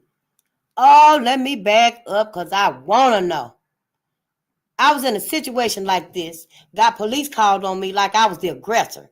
Police came and drew guns on me after I told them what the white boy did to me. But we so quick, stay your ass away from Tyrone. They said if I press charges, they would press charges on me. They still the same. You are so right, sister. I'm so sorry that happened to you. They're going to press charges on you. See, that made me want to just expose this whole motherfucking shit that they doing to Black America. They still doing it. White America ain't never changed against us. Shit, it's their sons, their daughters, their uncles and cousins and brothers, their neighbors, their buddies. Oh, Bubba. That's doing this. Yeah, I know. Some of us in home with them. Lovey-dovey. But shit, what is their other homes looking like? See, your ass don't go to Aunt Patty house all the time. Your ass don't go hang out with Uncle Buddy and them.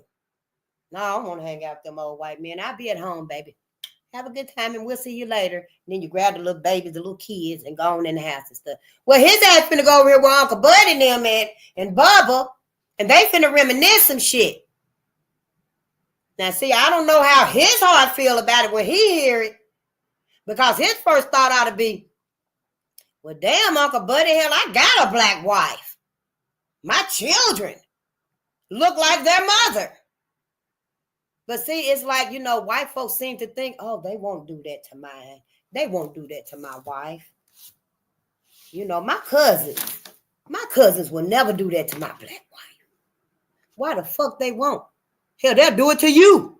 They done did it to white folks. Who you think saying nigger lovers? Black folk? We gonna go up and, oh, you a nigger lover. Well, come on, you can go to the cookout with us. No, that ain't the context. See, we got to start thinking, Black America. We got to start thinking, because this is the end. We right on the cusp of the end.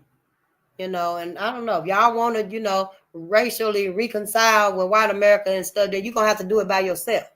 Y'all going to have to get y'all own movement and stuff. You can't drag the rest of Black America with you to do that. No, you cannot do it. We're not going to let y'all drag the rest of Black America and racially reconcile when white America ain't even held themselves accountable for this. For all the white men that's out there talking about, yeah, we love Black people, we're on y'all side. They not one time have they done more than write this book and then start banning them. Start banning them when they realize all Black people, they studying, they reading, they studying. You know. Yeah, so see, it's a game, Black American. We got to wake up and play the motherfucker. Sure do, honey. Yep. Oh, Tony Carter, I even went to the courts, and guess what these motherfuckers did? Sent the summons to the wrong address. Ain't that just like them? And they did it on purpose. And never got my chance in court. This all happened in 2020, y'all. And you know it's still fresh in their minds, too. Yep, it's still fresh in their minds, my brother. That you would even attempt to try that against them. Oh, you try to go over their head? What? You try to go over white America's head? So shit, them up there, they were like, shit, well, we're going to send it to the wrong address. But yeah, they pissed about that. They still pissed about this. Yep. Sure is, honey. Yep. So I know we got issues. I know we got problems. You know, I've been traumatized since. I know you have, Brother Tony, but don't be traumatized no more. Forgive yourself. Don't be traumatized no more and forgive yourself. We all got to forgive ourselves. Forgive our ancestors. This is what they've been up against this whole time. This whole system, y'all, is what they have been up against this whole time. And see, our ancestors, they never just came out and told us. You know, they never just came out and told us. Because they knew somewhere along the way, yeah, we were sincere. and our love for white folk. We sat there and looked at MTV, that bullshit. Like our babies look at Peppa Pig now. Y'all put them babies in front of Peppa Pig all day. Coco Melon, them big-headed ass babies. And I ain't even thought about it here when Peppa Pig and Coco, what the baby name, the little Coco baby, when they get like 5 or 6 years old here, they gonna start thinking like white folks. They mindset finna change. And then here go the black baby still loving Peppa Pig and Coco Melon. We got to change this shit because it ain't right. Yeah, it ain't right. So forgive yourself, Tony. We together now. We are together now. Those of us that don't resonate with us and our forgiveness for us and stuff, stay far away from them. I know it's family, friends, co-workers, neighbors, but we got to, because things is not the same now. No, things not the same like we made them to be. We the one normalized, you know, our interactions with white America. We the one normalized and made them think that it's okay. Everything is okay. But hell, I truly thought everything was okay. Shit, I'd have been out here. Or right here. You know, if I'd have known. Yep. Mm-hmm. All of them be doing it. We ain't got no friends. We just don't have no friends. We got to be each other friends. Yeah, if you ain't got nobody there that'll hug you, Black America, let's hug ourselves. We just hug ourselves, honey. Sure do, baby. I hug myself all the time. Sure do. I be out and stuff, and I see some white folks, they want to give me a hug, honey. Oh, face. I see them coming, honey. I'll go this way. You can talk to me from right there. You ain't got to come over here touching on me and stuff. I know the last time that one little white lady, I seen her coming because she seen me. I knew it. As soon as she seen me, she came over there. And honey, I knew she was going to come because I had been thinking to myself, I don't like her ass touching on me all the time. Stop touching me. Oh, yeah, hi, face. How you doing today? And then want to run your hand down like that. No, don't put your hands on me. Don't touch me. So when I seen her coming, y'all, and stuff, you know, I was looking at the clothes or something, and she came up where I was standing and stuff, and I ran around the other side and stuff, and her ass going to come around the other side. So I moved around on the other side, and then she going to start laughing because she knew. Her ass knew that I'm like, yeah, don't be touching on me. Shit, you know, yeah, we just got to start, you know, being aware. You know, I ain't saying that here her ass trying to get my energy. She want it. But you know, hell, maybe she needed a hug. I don't know. But hell, go hug one of y'all. Go hug someone else. There ain't nothing wrong with saying, no, I don't want a hug. I ain't got to tell you how many daughters I got. I ain't got to tell you how many grandbabies I got. For what? So you, oh yeah, she got 8 grandchildren that's probably like her. See, it's always something to it when it come to us. Yeah. Hell, we can't even trust us. But we going to start today because we finna forgive us. We all we got, Black America. Yeah, let's just be happy and in love with us. I know it. I love y'all. I sure do. If the ancestors willing, we will be back with Midnight with the Ancestors. Sure will. 12 noon if I ain't running late, and 12 midnight. Because, hey, we got a lot of reading to do. We got a lot of healing to do. Yeah, and I'm so happy. I'm so excited to be doing it with y'all.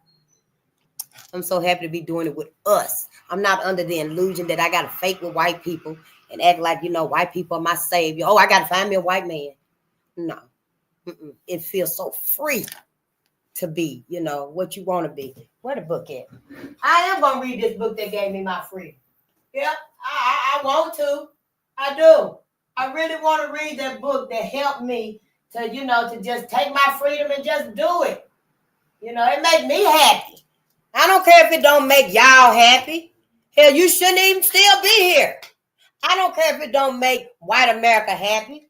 Hell, ain't nothing gonna make them happy but sucking on some black bodies, you know, desecrating black bodies and stuff. I don't even know where I put it at, but I do want to read that book to y'all because when we get our personal freedom, y'all, it is so wonderful. It is so wonderful. Life itself seems like, you know, just open up for us. You know, life itself is so much more beautiful and it's better. And I look for my people. Yes, honey. You think I done stepped out in the sun.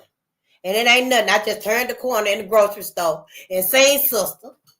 Yeah, that was it. That's all it was. And folks like, what the hell? Shit, you know. Yeah, I just stepped around the corner in the grocery store and seen sister. You know, that's what we do to us. That's what we do to me. You know, ain't nobody got to ask, where you get all this energy from? You know, because they do want to know.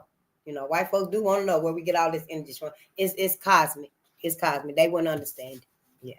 But I love y'all, and peace and power to the people. And yeah, you're right. This my land. 2025 black people, you don't need permission to protect yourself, and we ain't asking for it either. I love y'all. Go love on us. Yeah, let's